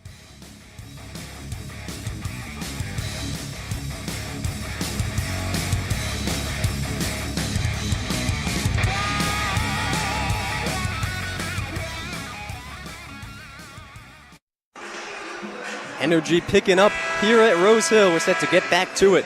Fordham 41, Richmond 37, 15:48 left to go in the second half. Joe Henry here with Tucker Austin, who, as you heard, is one of our New Jersey Devils beat reporters doing double duty today. He's filling in on color on short notice, and then he's taking the trek over to the Rock to cover these Devils as they go to battle on Sunday night hockey with the Carolina Hurricanes. But first, 16 more minutes of Fordham men's basketball, and the Rams a chance to expand upon what is suddenly a 4-point lead. Baseline inbound triggered by Henry into Schulte, and we're back underway. Fordham with the ball. Schulte, bounce pass out to Green. He has some trouble with the handle. Just 5 seconds on the shot clock for Fordham. Green's going to take a logo three. Missed it off front iron. Rebound, Whitbourne. He puts it back up and in.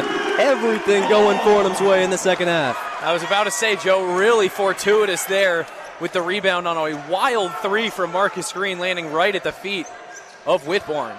43-37, Fordham's biggest lead of the day. 15-20 left to go. Rumaglu kicks it left wing. Beagle. Beagle spinning inside on Whitbourne. Is stuffed at the left side low block. Kicks it back out. Gets it back at the left elbow, and Beagle hits on a 12-foot floater.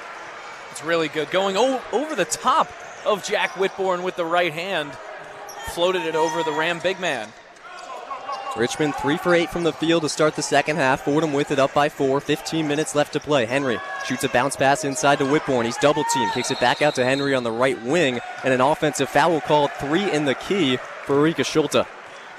Making an offensive violation and a turnover. Away from the basketball for Rika Schulte. It was a nice little pass inside, though, from Henry to find Whitbourne through plenty of traffic. There were 2 defenders' legs that ball had to get through before it got inside. Still found his man.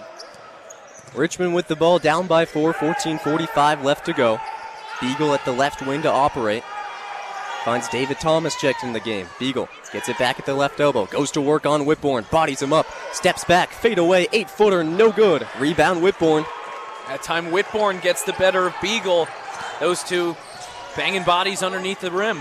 Fordham pushing with some pace. Henry cuts inside. High off the glass. He hit it. Chris Henry has the Fordham lead back up to 6. They wanted a foul on that one, probably deserved it as he went to the floor, but still, Christian Henry, another guy, if he could start to get hot, Fordham could pull away. Henry coming back from the concussion. He leads the A-10 in assists, but doing some scoring here for the Rams. Up by 6, Thomas steps into a 16-footer and misses it. Rebound Reeves, Fordham out and running. 6-point game up with 13:55 left to go. Reeves finds Henry spinning in the lane. Dump off pass for Schulte. He's fouled by Thomas. This offense clicking on all cylinders in a way we haven't seen all season. 2 more shots coming at the line for the Rams. Joe, they just look so confident when they're moving the basketball, crossing the timeline with the ball in Day-Day Reeves' hands. It just always looks like he knows exactly where he's going to go. He moves down the floor so quickly while dribbling the basketball, finds Christian Henry, who's moving in at speed into the paint, and then Henry, who just kissed one off the glass. Schulte missed the first.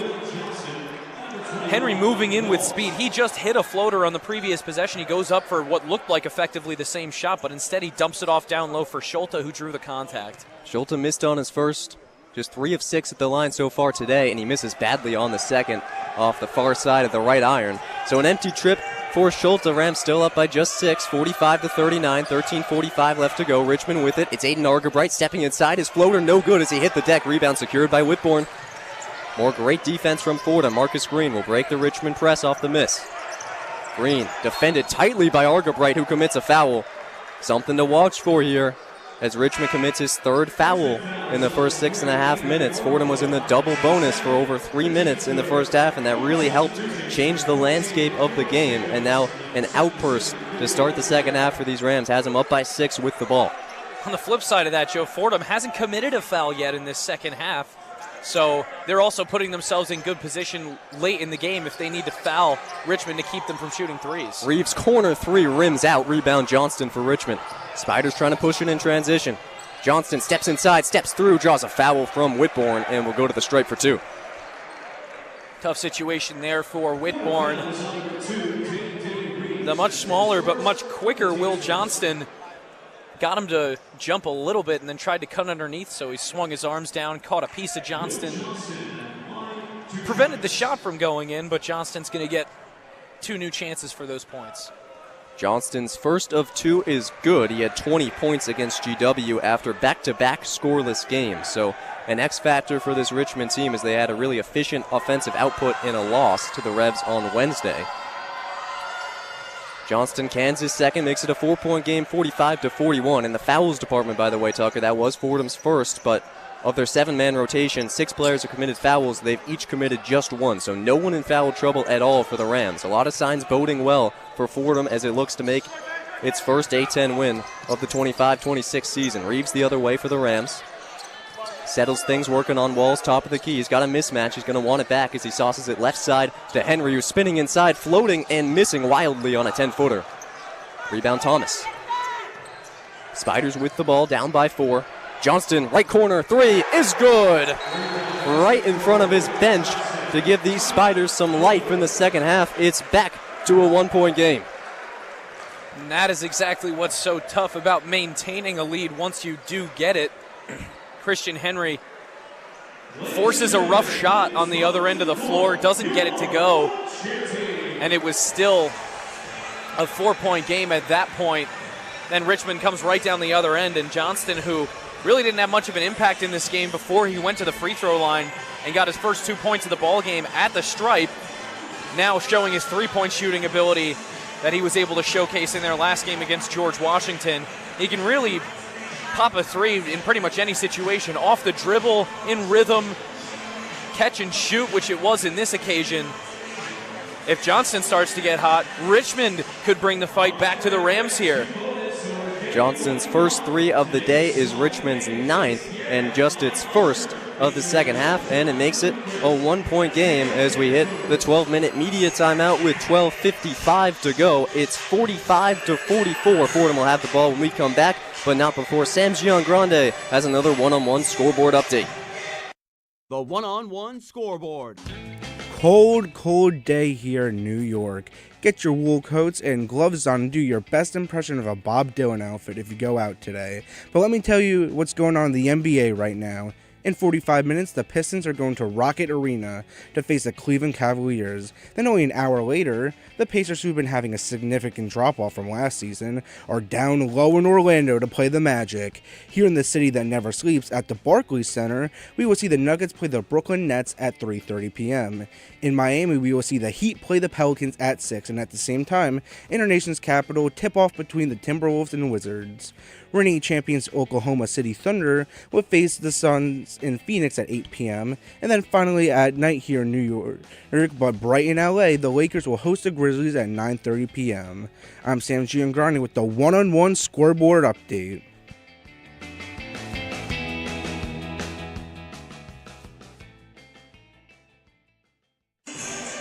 Thank you, Sam. The Rams trying to hold steady as play resumes. Fordham 45, Richmond 44. 12:55 left to go in regulation, and we might need more than just 40 minutes to settle this one. Joe Henry here with Tucker Austin's going to be Fordham ball out of the break. And how about these Rams? 8 for 11 from the field, 72.7% to start the second half. And finally, they have a second half lead. And be wary, though, Joe. Richmond on a 5-0 run in the last minute and 25 seconds of game time. The Spiders starting to work their way back into this game now, as it's been really back and forth over the course of the back 10 minutes of the first half and now the first 7 minutes or so of the second half. For the Rams now with 3 players up into double digits. Schulte with 13, Reeves with 13, and Jack Whitbourne up to 10 now. Henry, Reeves, Lesmond, Whitbourne, and Akira Jacobs, the 5 for Fordham out of the break. Looking to expand upon a 1-point advantage. Henry barely brings it across the midcourt line, has it tipped away by Thomas, but he gets it back. Henry settling in on the left wing. Looking for options, takes a Jacobs screen. Fordham taking a while to initiate the offense. Reeves on the left wing, 7 seconds to work. Reeves still needs to go, 4 seconds, drives baseline and draws a foul on Mike Walls, who taps his chest and says, "My bad, guys." A good defensive possession squandered on a late foul with just 3 seconds left on the shot clock. My bad indeed, Joe. That's the 3rd personal of the game against Walls, who still hasn't scored since that outburst of 4 threes in the first half. And it's also the 4th team foul for Richmond, so starting to approach that bonus, and we've still got 12.5 to go. Right side baseline inbound from Henry, finds Whitbourne, took a full 4 seconds to get it in. Shot clock reset to 20 off of the foul. Whitbourne spins baseline, bounce pass, misses the mark, was looking for Jacobs, and Argerbright has it the other way. Argerbright bounce pass inside, Thomas deflected, but a foul called from the far side judge from about 25 feet away, calls a shooting foul, and Richmond will go to the line for 2. Yeah, I don't know if he had the angle on it, Joe, but Lesmond looked like he came down pretty aggressively towards the basketball, maybe caught a bit of the arm. but still, I think it's correct to point out the fact that that was the judge closer to us by the scorer's table who made that call and was probably the furthest of the three officials away from the call on the floor. It looked like it was a foul. A lot of bodies in the area, so not a bad call, just a little awkward that it comes from a faraway official as Argabright, or rather Will Harper, hits on his first. Whitbourne takes the seat, as does Christian Henry. Marcus Green, Rika Schulte back out there. It's going to be interesting to see how long it takes Coach Magpaio to get Whitbourne and Schulte back out there at the same time, because the Fordham Rams took their lead when that combination was out there, as Harper, the third, makes his second of two. Makes it back to a 1-point game, but this time in favor of Richmond, 65-45. Rather, 46-45. The Spiders on top with 12 minutes and change to go. Reeves trying to flip things back into Fordham's favor. Finds Green, far side corner, three is good! It's a green bean from Marcus Green, and the Rams are back up by 2. Lopez the other way. Crossover dribble, works baseline on Jacobs, but kicks it back out. Argabright runs past the screen, right elbow jumper, no good off back iron, rebound Reeves. And that's a big defensive possession for the Fordham Rams. After Marcus Green knocks down the three, you get a stop on the other end, now with a chance to start to open things up. Fordham by 2, 48-46, 11:30 left to go. Reeves maneuvering the left elbow, kicks it out to Schulte, now left wing Jacobs. Jacobs finds a cutting Lesmond inside, but the pass was too high. The ball goes out of bounds. It will stay with Fordham. But Lesmond was wide open underneath the cup, and Jacobs just took too long and was errant with the pass, getting it to him.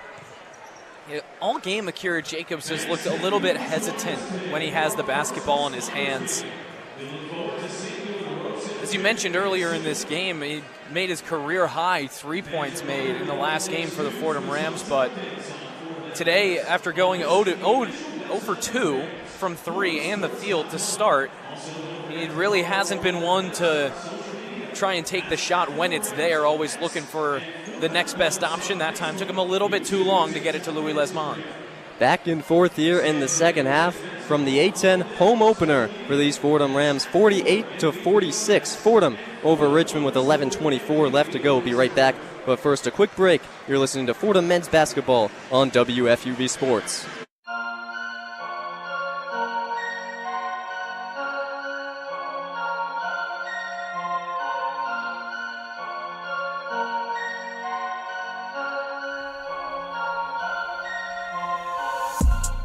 Want to be part of the Ramley? It all starts here.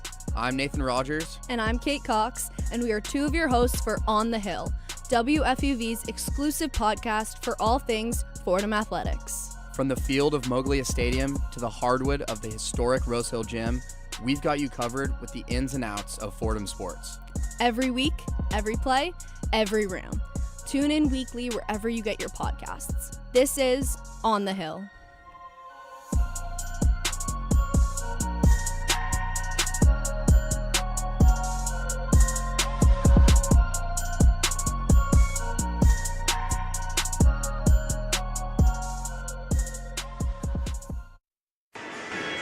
Back to action from the Bronx, 48-46. Fordham leading Richmond with 11:24 left to go. Joe Henry here with Tucker Austin. And Fordham staying hot offensively, Tuck. 9 for 12 from the field. And finding a way with this backcourt pairing of Reeves and Henry, who's back after getting concussed against New Haven, to start carving up a defense in a way we really haven't seen, frankly, all season. Tell you what, Joe, I don't know if I'm more impressed with the offensive turnaround with this team or with their defensive ability in this game, despite missing a lot of the guys who usually give them plenty of help on the defensive side of the ball. Ryan Pettis still out, who's been really, really tenacious on the defensive side of the ball. Abbas Bodija also lends some good size. Roar Akor, one of the longest guys on this team, also not available today, but Fordham still has held Richmond under 40% shooting from the field in this game. But this a lob pass from Henry turns into an 8-foot fadeaway in rhythm jumper from Akira Jacobs. He puts it in, and Fordham's back up by 4, 50-46 out of the break, 11:10 left to go. I just mentioned Akira Jacobs' timidity to shoot the basketball. Nothing timid about that shot, though. Fadeaway jumper for 2. Richmond with the ball, down by 4, 11 minutes left to go. Johnston driving the left side of the floor, high off the glass with the lefty lay. It is good to make it a 2-point game. 50-48, 10:48 left to go. Richmond has been full court pressing these Rams all game, and Fordham has handled it really well. Despite the 12 turnovers, really none of them have come fighting through this press, and the presence of Chris Henry really helps with that because Fordham struggled in that area against Dayton.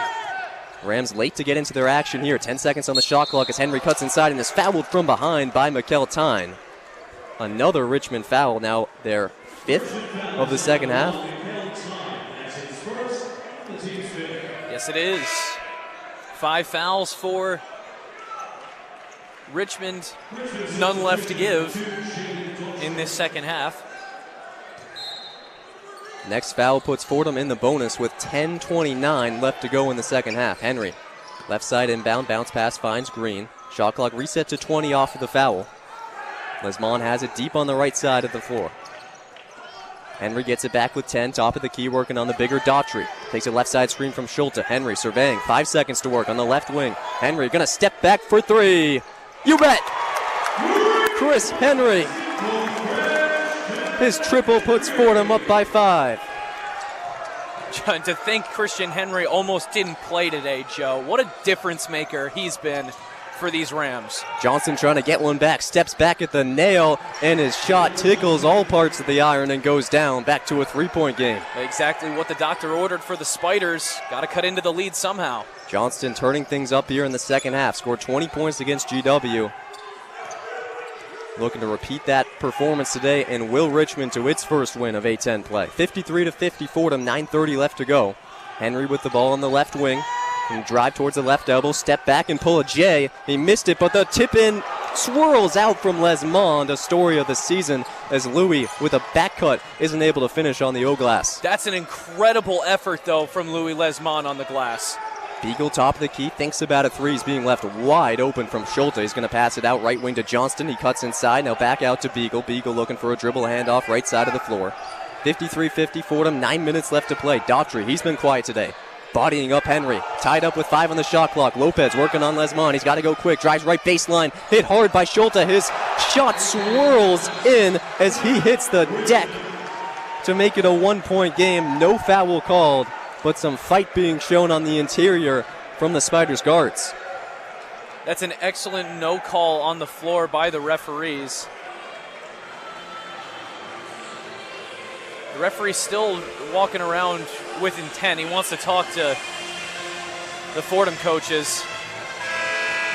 But that's a great no call, as I was saying, Joe, on the floor by the referees, because Rika Schulte jumped straight up next to the rim. No lateral movement whatsoever. Went straight up with the offensive player. Still, though, it was an excellent effort by A.J. Lopez to actually put that one through. 1-point game. And we're set up for a really exciting finish here in the Rose Hill Gym, Joe. Absolutely. 53-52.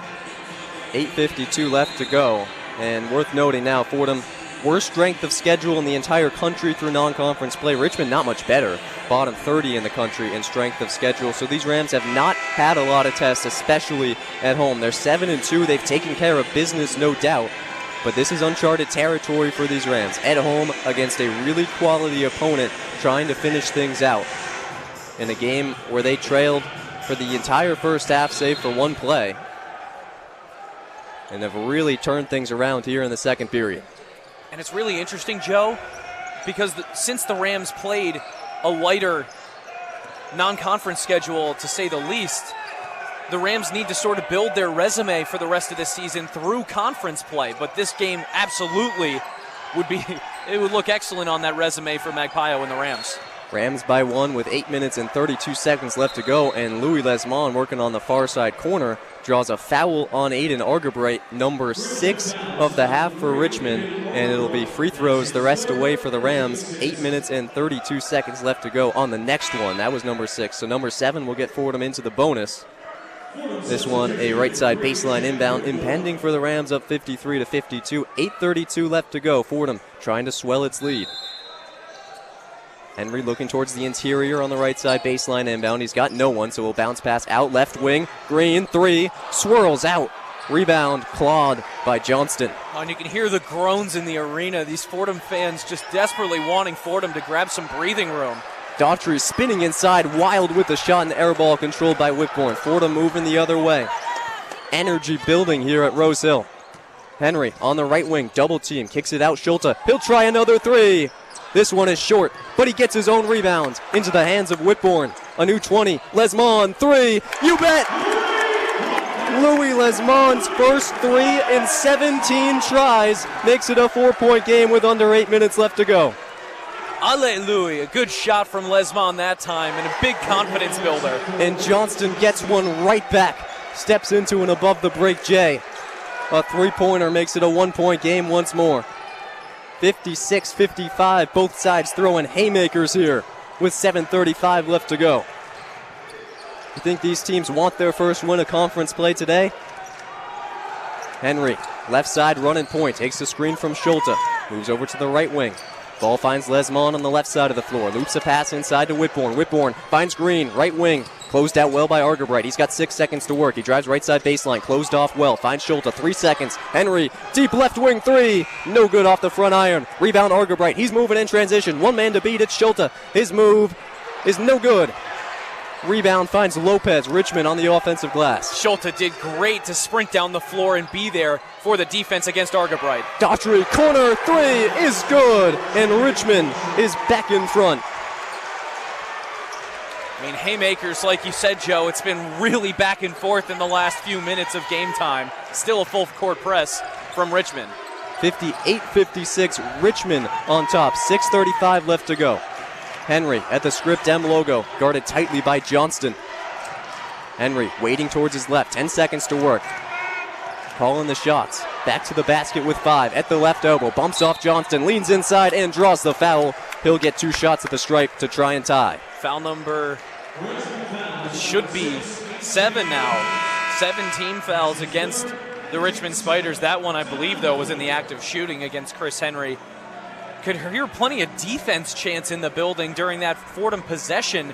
A large Richmond contingent in the building today, despite it being quite a hike from Richmond, Virginia here in the Bronx. Certainly winter break helping with that, but man, what a game. What a second half this has been.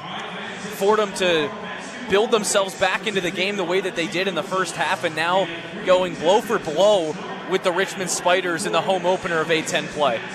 Richmond leads 58-56 with 6:24 left to go, but it's free throws coming for Chris Henry. He drew a shooting foul, and now Fordham enters the bonus. 4 different Spiders with 3 personal fouls, something to monitor. That could be the story of this game. Final 6 minutes, 24 seconds from Rose Hill. 2 teams scrapping for their first conference win. We'll take a quick break. You're listening to Fordham men's basketball on WFUV Sports.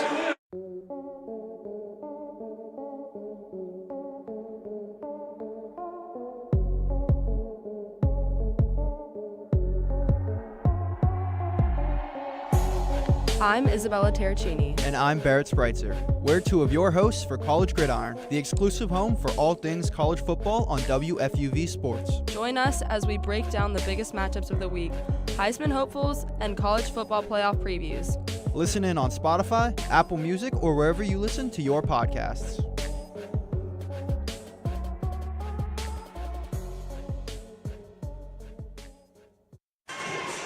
58-56, the Spiders over the Rams with 6:24 left to go, and what promises to be a thrilling finish on the hill. Joe Henry here with Tucker Austin after a media timeout. 6 minutes and change will determine the outcome of this game.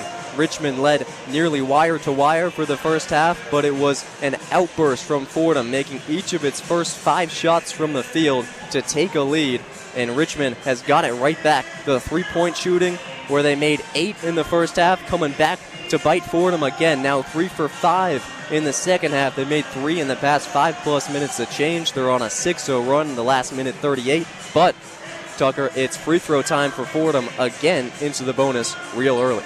Yeah, 6 minutes and 24 seconds of game time where Richmond will be hard-pressed to stay clean and not foul the Fordham Rams. Otherwise, at the stage they're at now, it'll be used to work back into the game, but if Fordham is able to retake the lead, Richmond is going to have no way outside of fouling to keep Fordham from getting back into a rhythm. One thing that's just so glaring in the box score is the three-point percentage between both teams. Both of these teams have taken 17 threes in this game, and it's a big difference. 11 made for Richmond, 4 made for the Rams. You could imagine how this game would just be entirely flipped on its head if Fordham is able to knock down a few more of those threes in the first half. Yeah, 21 more points on threes for Richmond than Fordham, and yet it's a 2-point game as Henry clanks off front iron on his first of 2. This is where you start to talk about the importance of free throw shooting. Fordham hasn't needed it often this season in non-conference play, but just 8 of 15 at the line today. They make all of those shots. This game looks a little bit different. Henry makes on his second, makes it a 1-point game, 58-57. Richmond the lead and the ball with 6:20 left to play. What's also interesting in this game is to see if the Fordham Rams offense can overcome struggles from three-point land by scoring in the interior. If they can do that, they should be fine for the rest of the season. They wanted to rely on threes, but if they can't, this game could be proof of a workaround. Richmond with 8 seconds to work. Johnston fouled by Henry, who was trapping with Day Reeves as the shot clock dwindled down. Just the third foul of the half given by Fordham, so Richmond nowhere near the bonus, but it will reset the shot clock to 20 in what was a really ugly possession to that point. That was the other important part of the foul situation in this game, Joe. Fordham playing a cleaner game than the Richmond Spiders, has room to wiggle in terms of the fouls. 5:55 to go. Argabright, left wing, 3. He hit it. Aiden Argabright puts Richmond up by 4. Argabright way too open that time. Fordham's got to keep their perimeter defense up. 61-57 Richmond, 5:39 to go. Fordham looking for a bucket here. Reeves cut in the right side, draws a blocking foul from Argabright. It's 1-and-1 time for these Rams. 4-point game.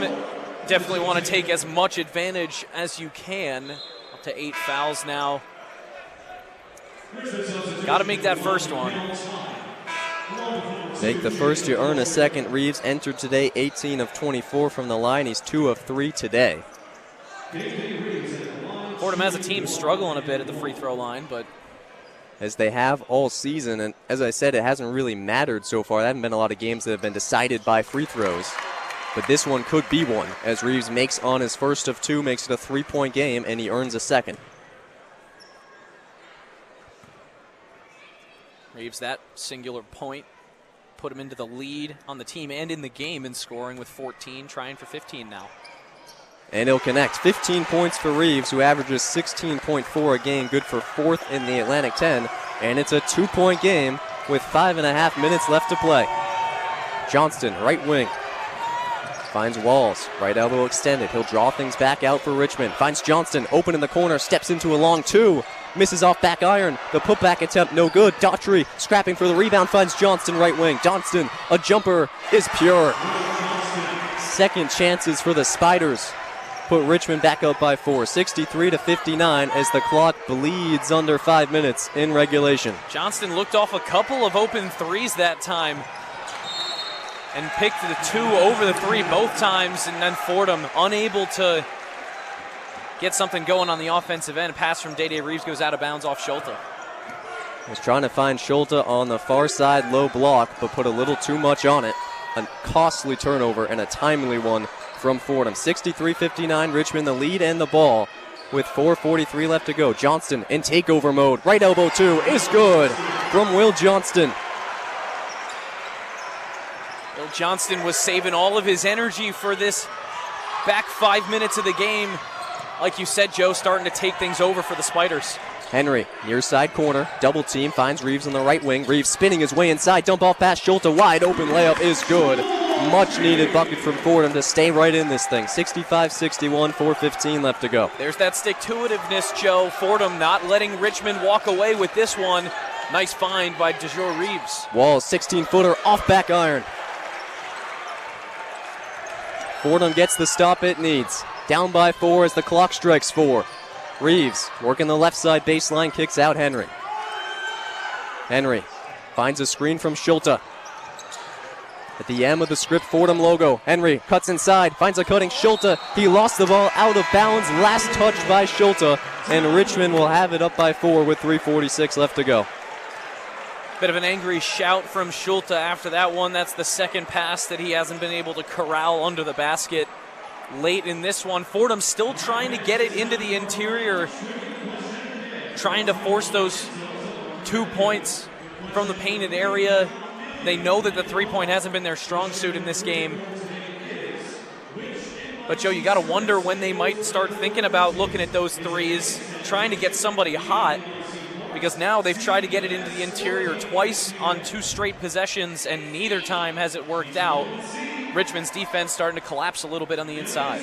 14 turnovers for Fordham, just 5 for Richmond, and it's earned the Spiders a 4-point lead, 65-61, a back-and-forth battle in the Bronx. 3:46 left to go as we step aside and send it to Sam Giangrande with a one-on-one scoreboard update. The one-on-one scoreboard.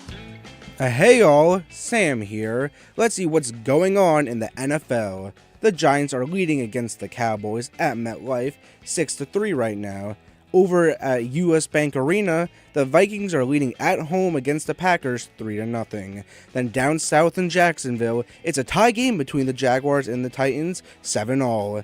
The Colts are upsetting the Texans in Houston 10-6. Then over in Cincinnati, the Browns lead over the Bengals 7-6. But still 3 quarters left to be played for all these games. The Jets are going up north to play the Bills at 4:25, and at the same time, the Dolphins travel to Foxborough to play the Patriots at Gillette Stadium.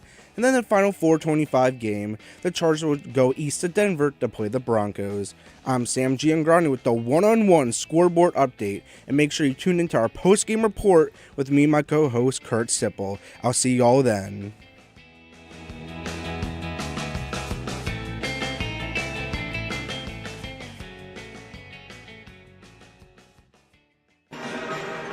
Back inside the Rose Hill Gym, 65-61, Richmond over Fordham with 3 minutes and 46 seconds left to go. Thank you, Sam. We remind you to tune into the one-on-one post-game report at the conclusion of today's game with Sam and Kurt, as Sam said. In the meantime, though, Joe Henry here with Tucker Austin. 3 minutes and 46 seconds to determine who earns win number 1 on the A10 season. Joe, the Rams in this game, the three-pointer is turning out to be the Achilles heel from all the way back in the first half. They played a very even matchup ever since that start. But really, it was that flurry of Wall's threes and then the three-point shooting in general for Richmond. They're 12 of 18, the Rams 4 of 17. The field goal shooting has been pretty much the same, but Richmond is in the lead now, primarily because of the gap that those three-pointers created. First order of business, getting a stop. Fordham pulls a full-court press at Richmond. It turns into a wide-open Lopez three, and he hit it. 68-61, Richmond's biggest lead in a long time, and Fordham needs a bucket in a bad way with 3:25 left to go. The ball will find Henry. He's been impactful in his return. Takes a left side screen from Whitbourne, drives by Daughtry, draws some contact, throws a shot up, hits the deck, draws a foul, and will get 2 shots at the line. Well, that was a hard way to draw a foul for Christian Henry, but still good on him. Sacrificing the body there for the sake of the team. He's going to go to the line to try and cut this lead a little bit.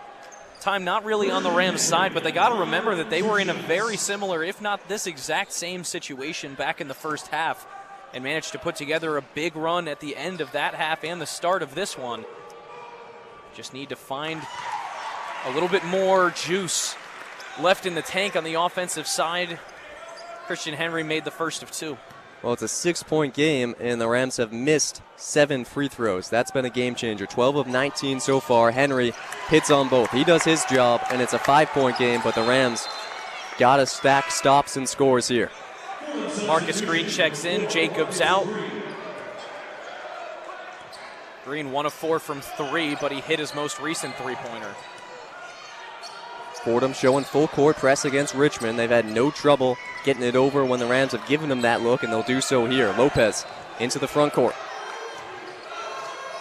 Kicks it left side, Daughtry. Clock strikes 3 minutes. Walls backing down Whitbourne. He's been quiet for a while. Spins baseline and puts it in. Mike Walls hits 70 for Richmond. Walls' first 2 points since his last of 4 threes in the first half. Making another impact now late in this game. 70-63, 2 minutes, 35 seconds to go. Chris Henry with the ball at the top of the key, guarded by the bigger Walls. Bounce pass inside Whitbourne, 10 on the shot clock. Overhead pass finds Reeves, right side corner, pump fake, drive inside, hop step, moving, juggling, three, no good on the layup attempt, but a foul called off the offensive rebound. Jack Whitbourne secured it and will go to the line for 1 and 1. Fordham probably would have rather had Day-Day Reeves go to the free throw line in that situation, as he did most of the work to get into the paint and put that one up. Whitbourne, though, draws more of the contact when he comes down with the board. I believe it's Whitbourne's first 2 free throws of the season. And he hits his first. 62.5% free throw shooter from a year ago at UC Riverside. One of 3 players to move over with Mike Magpie to the East Coast in the coaching switch. A couple big ones here for the Australian. Whitbourne hits them both. Back to a 5-point game. 2:22 to go. Both of them pure as well. Love to see a big man who can get to the free throw line and convert when he gets there. Full court press look from Fordham. Lopez gets it off the inbound. Fights through a double team, finds Johnson. Into the half court goes Richmond. 2:10 to go. 70-65 Spiders. Rams looking for a stop. Chance of defense echoing throughout Rose Hill. Daughtry, left wing, drives inside on Schulte, wide open to the cup. He got right by him, and Richmond leads by 7. And that is exactly what Jaden Daughtry knows how to do best. Get into the restricted area, get up to the rim, and find a way to score. It's a pretty big frame. It's 6'7", 230 pounds. Is not someone that the average player wants to get in front of when he's moving towards the rim. And he had a wide open lane that time to lay it in and put Richmond out in front by a little bit more of a cushion for these Spiders. 7-point advantage, 72-65 as Richmond calls a full timeout on the floor. 1:58 left to go. The Rams will have the ball, and boy, do they need a make. On the Spiders side, Will Johnson has really come alive in the second half. He's got 16 points on 6 of 10 shooting, 5 rebounds, 5 assists. Both of those numbers lead all Richmond players. And Jaden Daughtry, who scored 23 against GW, has been really quiet for most of this game, but gets a couple big buckets down the stretch. He's up to 10 points on 4 of 6 shooting. He's hit both of his threes. He's got a couple assists as well. On the Fordham side, it's been that two-headed monster. Rika Schulte's got 15, 6 of 11 shooting, 10 rebounds, another double-double for the big man. And Reeves, 15 points, 5 of 11 shooting. He's hit 4 of 5 at the line, 4 rebounds, 5 assists. He's got a steal as well. And with 1:58 left to go, you have to imagine that the ball will find his hands, with Fordham badly needing a make here. It's also a double-double in the game for Jack Whitbourne now. 12 points, 11 rebounds for him. You want to talk about a two-headed monster, try what's maybe turning into a three-headed monster between these 3 players. But also under the radar, the Richmond Spiders now with 4 players in double figures. You mentioned a few of them, but between Daughtry, Walls, Johnston, and Lopez, not all of them got their points around the same time, but that's how Richmond maintains so much consistency offensively, is not everybody getting hot at the same time, but everybody contributing over the course of the full game. Fordham moving fast out of the break. Reeves tries the left side baseline, kicks out, left wing Henry. Fordham down by 7, needs a bucket badly. With 1:50 left to go, a foul called on the floor against Lopez. Henry thought he was in the act of shooting as he just threw one up from the left wing awkwardly. So it'll just be a 1-and-1 for Chris Henry.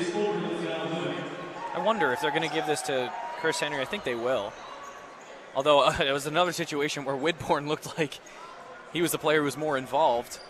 Should actually be the double bonus. So Henry will be guaranteed 2 shots. That matters because Henry's not a great free throw shooter. Just 54% on the campaign so far. 4 of 6 so far today. 1:48 left on the stop game clock. 72-65 Richmond. Fordham needs both of these badly. And the first one clanks off the front iron. It's tough there, Joe, but the 1-and-1 Now into the double bonus with the guaranteed second shot. Christian Henry still with a chance to make this a two-possession game. You just got to knock this one down now, though. Henry, Reeves, Green, Whitbourne, Schulte, the final 5 for Fordham. Henry makes on a second. 6-point game, 2 possessions. 1:48 to go, Richmond ball. Full court press comes from Fordham. Argabright between the leg dribbles, dealing with the double team. Kicks it out to Johnston. He'll bring it across the halfway mark for Richmond. Guarded by Reeves. Hand fighting at the perimeter. Johnston, top of the key. Content to dribble out some clock here. Just running all over the floor at the top of the break. 9 on the shot clock. Lopez has the ball poked away by Green, but a foul called. And they're going to say it's in the act of shooting, too. That's 2 shots for Lopez. And this Richmond section is getting up and cheering for these Spiders as they inch closer to weaving a web around Fordham. I think they realized the magnitude of that last call on the floor, Joe. Could have very easily been a foul not in the act of shooting. Fordham only their 4th foul of the second half as he makes the first as Lopez. Fordham with plenty of fouls to give. If that was on the floor, it just would have been an inbound, but now Richmond with a chance for free points, and I think the Richmond fans in attendance here in the Rose Hill Gym know that these free throws are some serious daggers. Not daggers, and a couple of nails in a coffin that's not quite closed yet, but it's getting there. A coffin that's 1 Fordham miss away from shutting close. 8-point lead for Richmond, 1:25 to go. Fordham with the ball, breaks the press. It's Henry, right side of the floor, working with some speed. Thought he drew a foul through it, but 3 no good. Rebound Reeves. Reeves cutting inside, tries to draw some contact. He doesn't, but he finishes off the glass. 6-point game, 1:12 to go. Fordham will call timeout and take a deep breath. That's a big pickup from Day Reeves. Christian Henry thought there was enough contact at the top of the key to put that 3 up and draw the foul, go to the line for 3 shots, but instead there's no call and it turns into just a wild decision with more than a minute left in the game and still a chance. The door still just slightly open. Day Reeves, though, coming through on the baseline, making sure that that's not an empty possession for the Fordham Rams because they cannot afford an empty possession in this game. Fordham timeout off of the Day Reeves make. 6-point game, 74-68. And these Rams, without the ball, will need to stack stops and scores in a way that they really haven't for a few minutes now, as the Spiders, once losing in this game, as Fordham had a big-time outburst in the second half, have clawed all the way back to have a controlling 6-point lead. Final 72 seconds from Rose Hill. It's still a 2-possession game, Joe, but again, you really can't think about the end of this game without the context that if the three-pointers had gone any differently, say Fordham hits 1 more three-pointer in that first half where they only hit 1 of 9. This game is a 1-possession game, and we're having a completely different discussion right now. 4 straight successful offensive possessions for Richmond. So the Rams will have to do what they haven't done in a few minutes of game time. That's get a stop. 72 seconds to go. Minute 12, 74-68. Richmond on the road with a chance for its first win of A10 play. I'll tell you what, Joe, for a team that started the second half really, really cold, they've done a good job of sticking with it themselves, staying focused and staying with their plan, continuing to shoot the basketball, and now starting to reheat. Johnston's trigger from the baseline. He'll run a full court pass, a touchdown to Argabright. He's full speed ahead and finishing the layup for 2. And 1, Joe. And the foul. Is that enough for a dagger? I think so. Hate to say it, but it looks that way. The Richmond fans in attendance on their feet for that one. And I completely agree, Joe. That was a touchdown pass from pretty much the baseline and the other end of the floor across the timeline. And then Argabright took it all the way to the house. 8-point game, could be 9 with the freshman Argabright playing crunch time minutes for these Spiders. He made the extra point, Joe. The extra point good off of the touchdown. It is Sunday. Last week of the NFL. But we far exceeded the 2-minute warning. Minute 9 left to go, 77-68. Richmond in front, Fordham with the ball. Schulte inside, maneuvering and hitting on the layup. 7-point game, 62 seconds left. Johnston tied up by Reeves and Schulte. Johnston escapes. Johnston across the half-court mark for Richmond. Johnston running around, chased by 5 Rams. He bodies up Henry, and blocking foul called by Chris Henry, who wasn't even facing the basket as he ran into Johnston. I don't know if Johnston bodied up Henry or if Henry bodied up Johnston. It looked like Christian Henry was just trying to get a whistle, some kind of a stoppage. He does draw the foul for him with a handful to give. After playing a pretty clean second half, but it wasn't enough to keep the Spiders off the scoreboard. Another inbound, this one a foul from Reeves on Johnston as he got it. Johnston has been so good at just getting open on these inbound plays and dribbling out the clock as he's ambushed by a sea of Fordham defenders every time he touches the rock. This kid has been the closer for these Spiders and a chance to close with the Spiders up by 7, 51.3 to go. 1-1 as Richmond finally enters the bonus with 51.3 to go.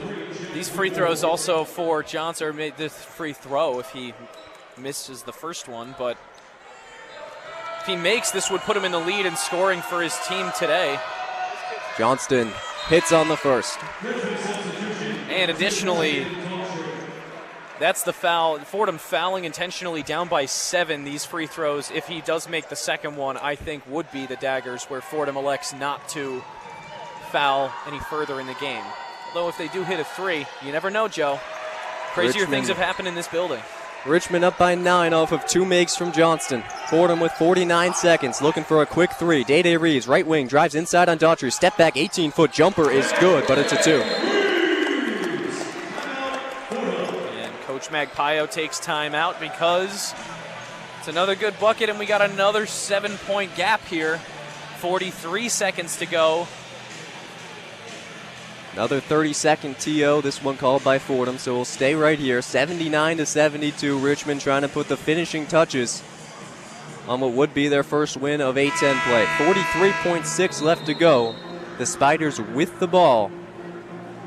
No timeouts now for the Fordham Rams, so this is the last time that they can manufacture a stoppage. Fordham 3 of their last 4 from the field, but all for naught as Richmond 6 of their last 7, Joe. And, you know, ordinarily this would be a pretty decent performance of trying to stay in it and get back into the game, but every time Fordham's had a score in the back end of this second half, Richmond has had an answer. Fordham led by as much as 6 with 13:22 to go. They came back from a deficit, but then they blew that lead. And since then, it's been Richmond in control, now up 79-72 with 43.6 left to go and the ball. All 5 players on either side up into the full court. Fordham trying to wreak some havoc. Full 94. Johnston escapes past Schulte, and Jacobs draws the foul from the former, and will go to the line for 1-1. Schulte nearly got his hand on the basketball that time, and it did get away from Johnston, but it was because of the contact from Rikus Schulte. Another situation where if Johnston hits these 2, you wonder if Fordham will stop fouling. They will have to get the ball first, so it's another situation where you kind of just have to wait and see if they hit a 3. Johnston, who is 15 for 17 on the season at the line entering today, has canned all 3 in crunch time. He's 5 for 5 during the game, and he's done just about everything for Richmond to put this game away. 80-72 Spiders, second free throw impending, 40.9 to go. Johnston bends the knees, releases the shot, and hits it. A 9-point game. It's miracle time near Moglia Stadium. Yeah, really tough for the Fordham Rams here because it's such a similar game to Dayton. They hung around with the Flyers for the entire 40 minutes, but just wound up down by a lot. Reeves, right wing, missed off front iron, rebound, guess who? Johnston, and that's going to do it. Foul given by Jacobs. Johnston a chance to put Richmond up by double digits, and the Spiders are going to get their claws on win number 1 of conference play, and Fordham will have to wait another few days to try and enter the win column itself. Yeah, either way, Joe, this was an excellent performance, especially in the early part of the second half from the Fordham Rams. They're really, really short-handed. So to put up a performance like this against a full Richmond squad. Johnston misses Henry down the other way, makes a left wing 3. 6-point game, 26 seconds left to go. Argabright breaks the full court press, chased by Green. Gets the foul from Marcus Green, who runs into our broadcast booth. 22.1 seconds to go. It's still 1-and-1 time.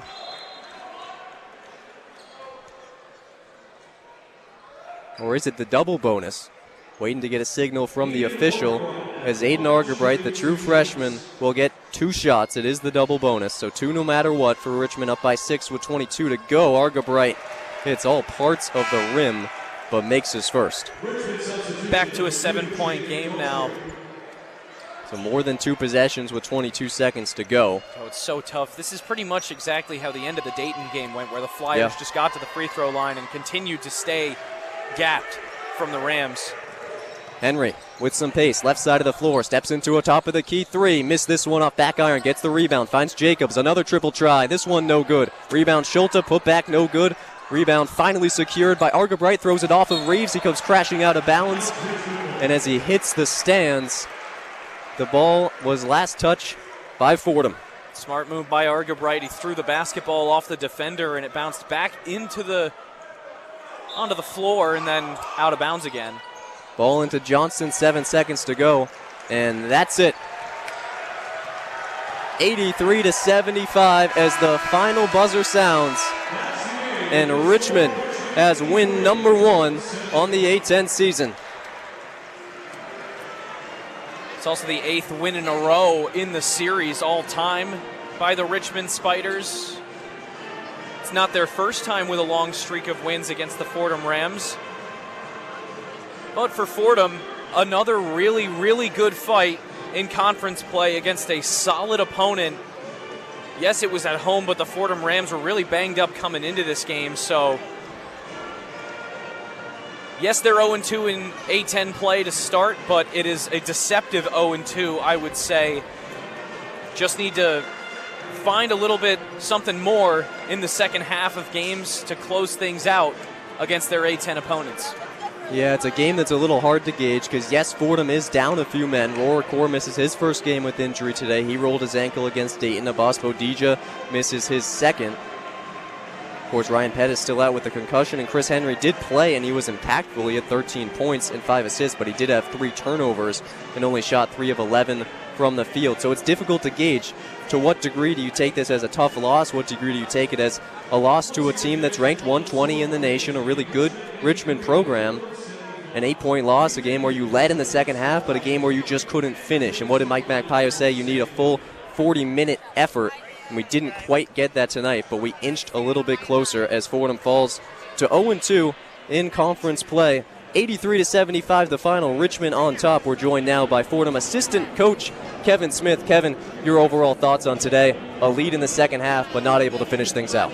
Yeah, just a little disappointed, obviously, with the result, but you know, we fought our tails off. Obviously, we're down some bodies, right? But at the end of the day, you don't make excuses. You just try to make plays.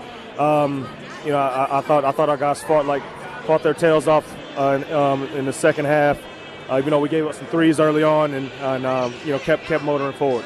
Yeah, 37% from the field in the first half, but it felt like the Chris Henry, Day-Day Reeves pairing in the backcourt really settled in second half. You guys shot 57% from the field. What kind of difference does Henry make when he's in the game for you guys? Yeah, I mean, it's a huge difference, and you know, and obviously when you shoot 56% from the field in the second half, that's helpful.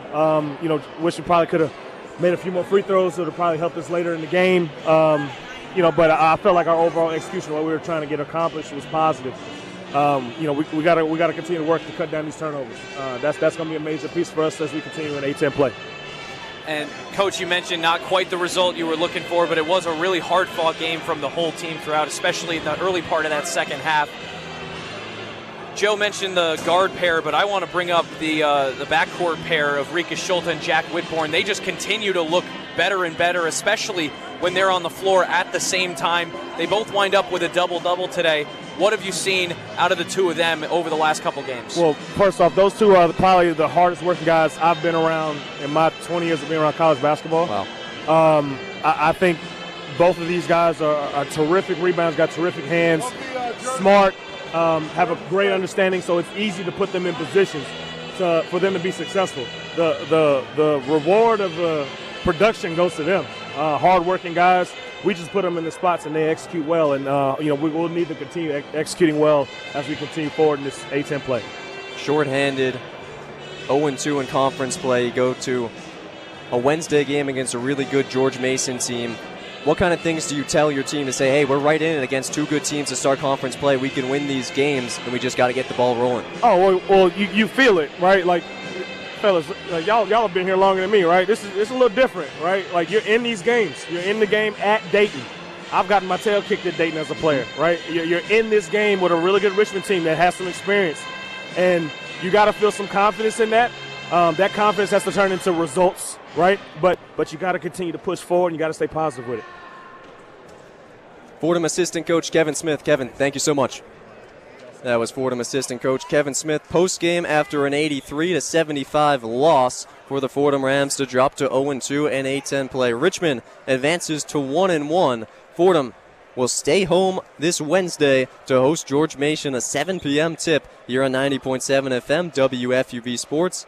But for now, 83-75, the final from Rose Hill, a Fordham loss in a game that it led in the second half in the home opener of the Rams A-10 season. But before we step aside, we're going to send it back to the Rose Hill studios where Kurt Sippel and Sam Giangrande will break down today's game. They've got the one-on-one post-game report. Take it away, guys. The one-on-one post-game report. A home opener soured after the Richmond Spiders win another game against Fordham, taking 24 out of their 25 last matchups. Richmond taking tonight's game 83-75. Fordham had some great opportunities during this game, Sam. A lot of opportunities that they could have taken in this second half. The issue was it just was not going down. We can look at the turnovers, 14 turnovers for Fordham to Richmond's 5. Can look at the three-point shooting. Fordham had 23% to Richmond's 60, blistering 8% from the three-point line. But at the end of the day, I think what happened was Fordham's inability to close games when it matters the most. I think Fordham always in the second half, they shoot themselves in the foot. They'll assess what happened in the first half, go into halftime, make the changes, and they really do make these changes. If you look at the bench points, they went from 1 in the first half to 15 in the second. They do make these changes, but then they just realize, hey, what we were doing good in the first half, throw that out the window, and we'll just go to this new plan. And they end up shooting themselves in the foot because they can't finish towards the end of the game. And then it closes out with them not being able to chip back into the game. It's repetitive. It's almost the same thing every week. Fordham able to take a lead early in the second half. Day Reeves with a major 3. Day Reeves ends with 19 points on the day, leading all Fordham Rams scorers. It just, at the end of the day, it comes down to the little things. Free throw percentage, 16. They had 24 chances. They only hit 16 of their shots. 66%. They hit their season average from the free throw line. If you hit a few more of those shots, you're right back into that game. You could have scored a total of 24 points from the free throw line, but yet again, you are just unable to profit from the free points that you're going to receive at the line by shooting poorly. And that's something that Fordham has struggled with. Richmond gave you every opportunity to get back into this game today. 22 fouls from this Richmond Spiders team to Fordham's 15. That is a major split that they have. Fordham had the ability to get back. They just could not shoot the free throw shot. It should be muscle memory for these players. And maybe it's that they just never do get sent to the line. This is the most they've been sent to the line, I think, all season. But this should be muscle memory. It should be repetition. They should not be shooting such a low percentage, minimum 75 to 80% from the free throw line, and they just cannot land these easy free points. At the end of the day, it's you against a basket. No one else is defending you. You are right there. It should be muscle memory to the point where you are getting these literally free points. There's no one stopping you besides yourself. Fordham now starting their season 0-2 in conference play. Not something that you want, especially as a new coach. Mike Magpayo seems very positive. We heard the assistant coaches as well on the broadcast after the interview talking about how Fordham has stuck into games against very good teams. Richmond, we heard Joe talk about this during the game, is that Richmond's a high team, 120 in Ken Palm rankings this season, one of the better teams in the country. Dayton always gives Fordham a problem, never have beaten them at home. Fordham stayed in that game almost the entire time. I do agree that these games do feel different. I've been a student at Fordham. I've been at WFUV for my entire 3 years so far as Fordham as a junior in college. But the thing about it is, it does feel a little different what I've seen so far. Fordham looks like they have been in games a lot more. They look like the effort is always there constantly. The issue is that you're just unable to close these games out, and that becomes very disappointing if you're a fan of this team, because you want to hope that they close out against this Dayton team. They close out against Richmond. They're just unable to do that. And yes, let's not forget, Fordham was very injured today. They didn't have another main ball handler. They didn't have a lot of their length that they usually have. A 7-man rotation for this Fordham Rams squad. But at the end of the day, there's no excuses. It's next man up at the end of the day, especially at this level. High D1, playing in the A10, very high mid-major at that. There is no excuse for not being able to stay into a game. No excuse for injuries. It's always next man up. This Fordham team, it always feels like a series of unfortunate events over and over and over again. It's always one thing happens in one game, and then it's the next game, injuries, all stuff like that. But I do agree it's a step in the right direction with this team. I think these Fordham games are getting, it's not a blowout game. They are really into it until the last 2 minutes, but it's always the same thing. They can't finish out a game. It's kind of like when you get super excited that you did something good for the first time, and then you realize we're gonna do it, and then it just turns then they can't finish it at the end. I always say this as an example. I'm a musician. I play the piano, and I realize I just did something super impressive when I'm playing the piano, and then it's the simplest thing. That's why I mess up, because oh my god, I did it. And I feel it happens every game for Fordham. They'll be into it. They can get a lead, but then it's always at the same time. It'll always be they can't just finish at the end of the game. They can't hold on to that lead. It's always they do something really well, and then at the other end, it's always they can't just reproduce the same thing. Fordham's rebounding today, almost doubling Richmond's effort. 43 rebounds to Richmond's 24. That is something that Fordham likes to do very well. Rebound the ball. That helps them get the second chance efforts. Fordham leading in second chance points 16-10. Not something that you would like to see from Fordham, because that was very similar to the first half's second chance points as well that Fordham had. So at the end of the day, Fordham is going to have to put in a lot more. Fordham is going to have to learn how to close out a game, and we will be closing out this post-game show.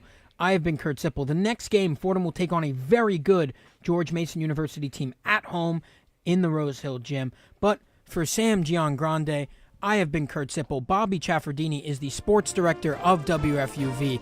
Have a wonderful day and a happy new year, everybody.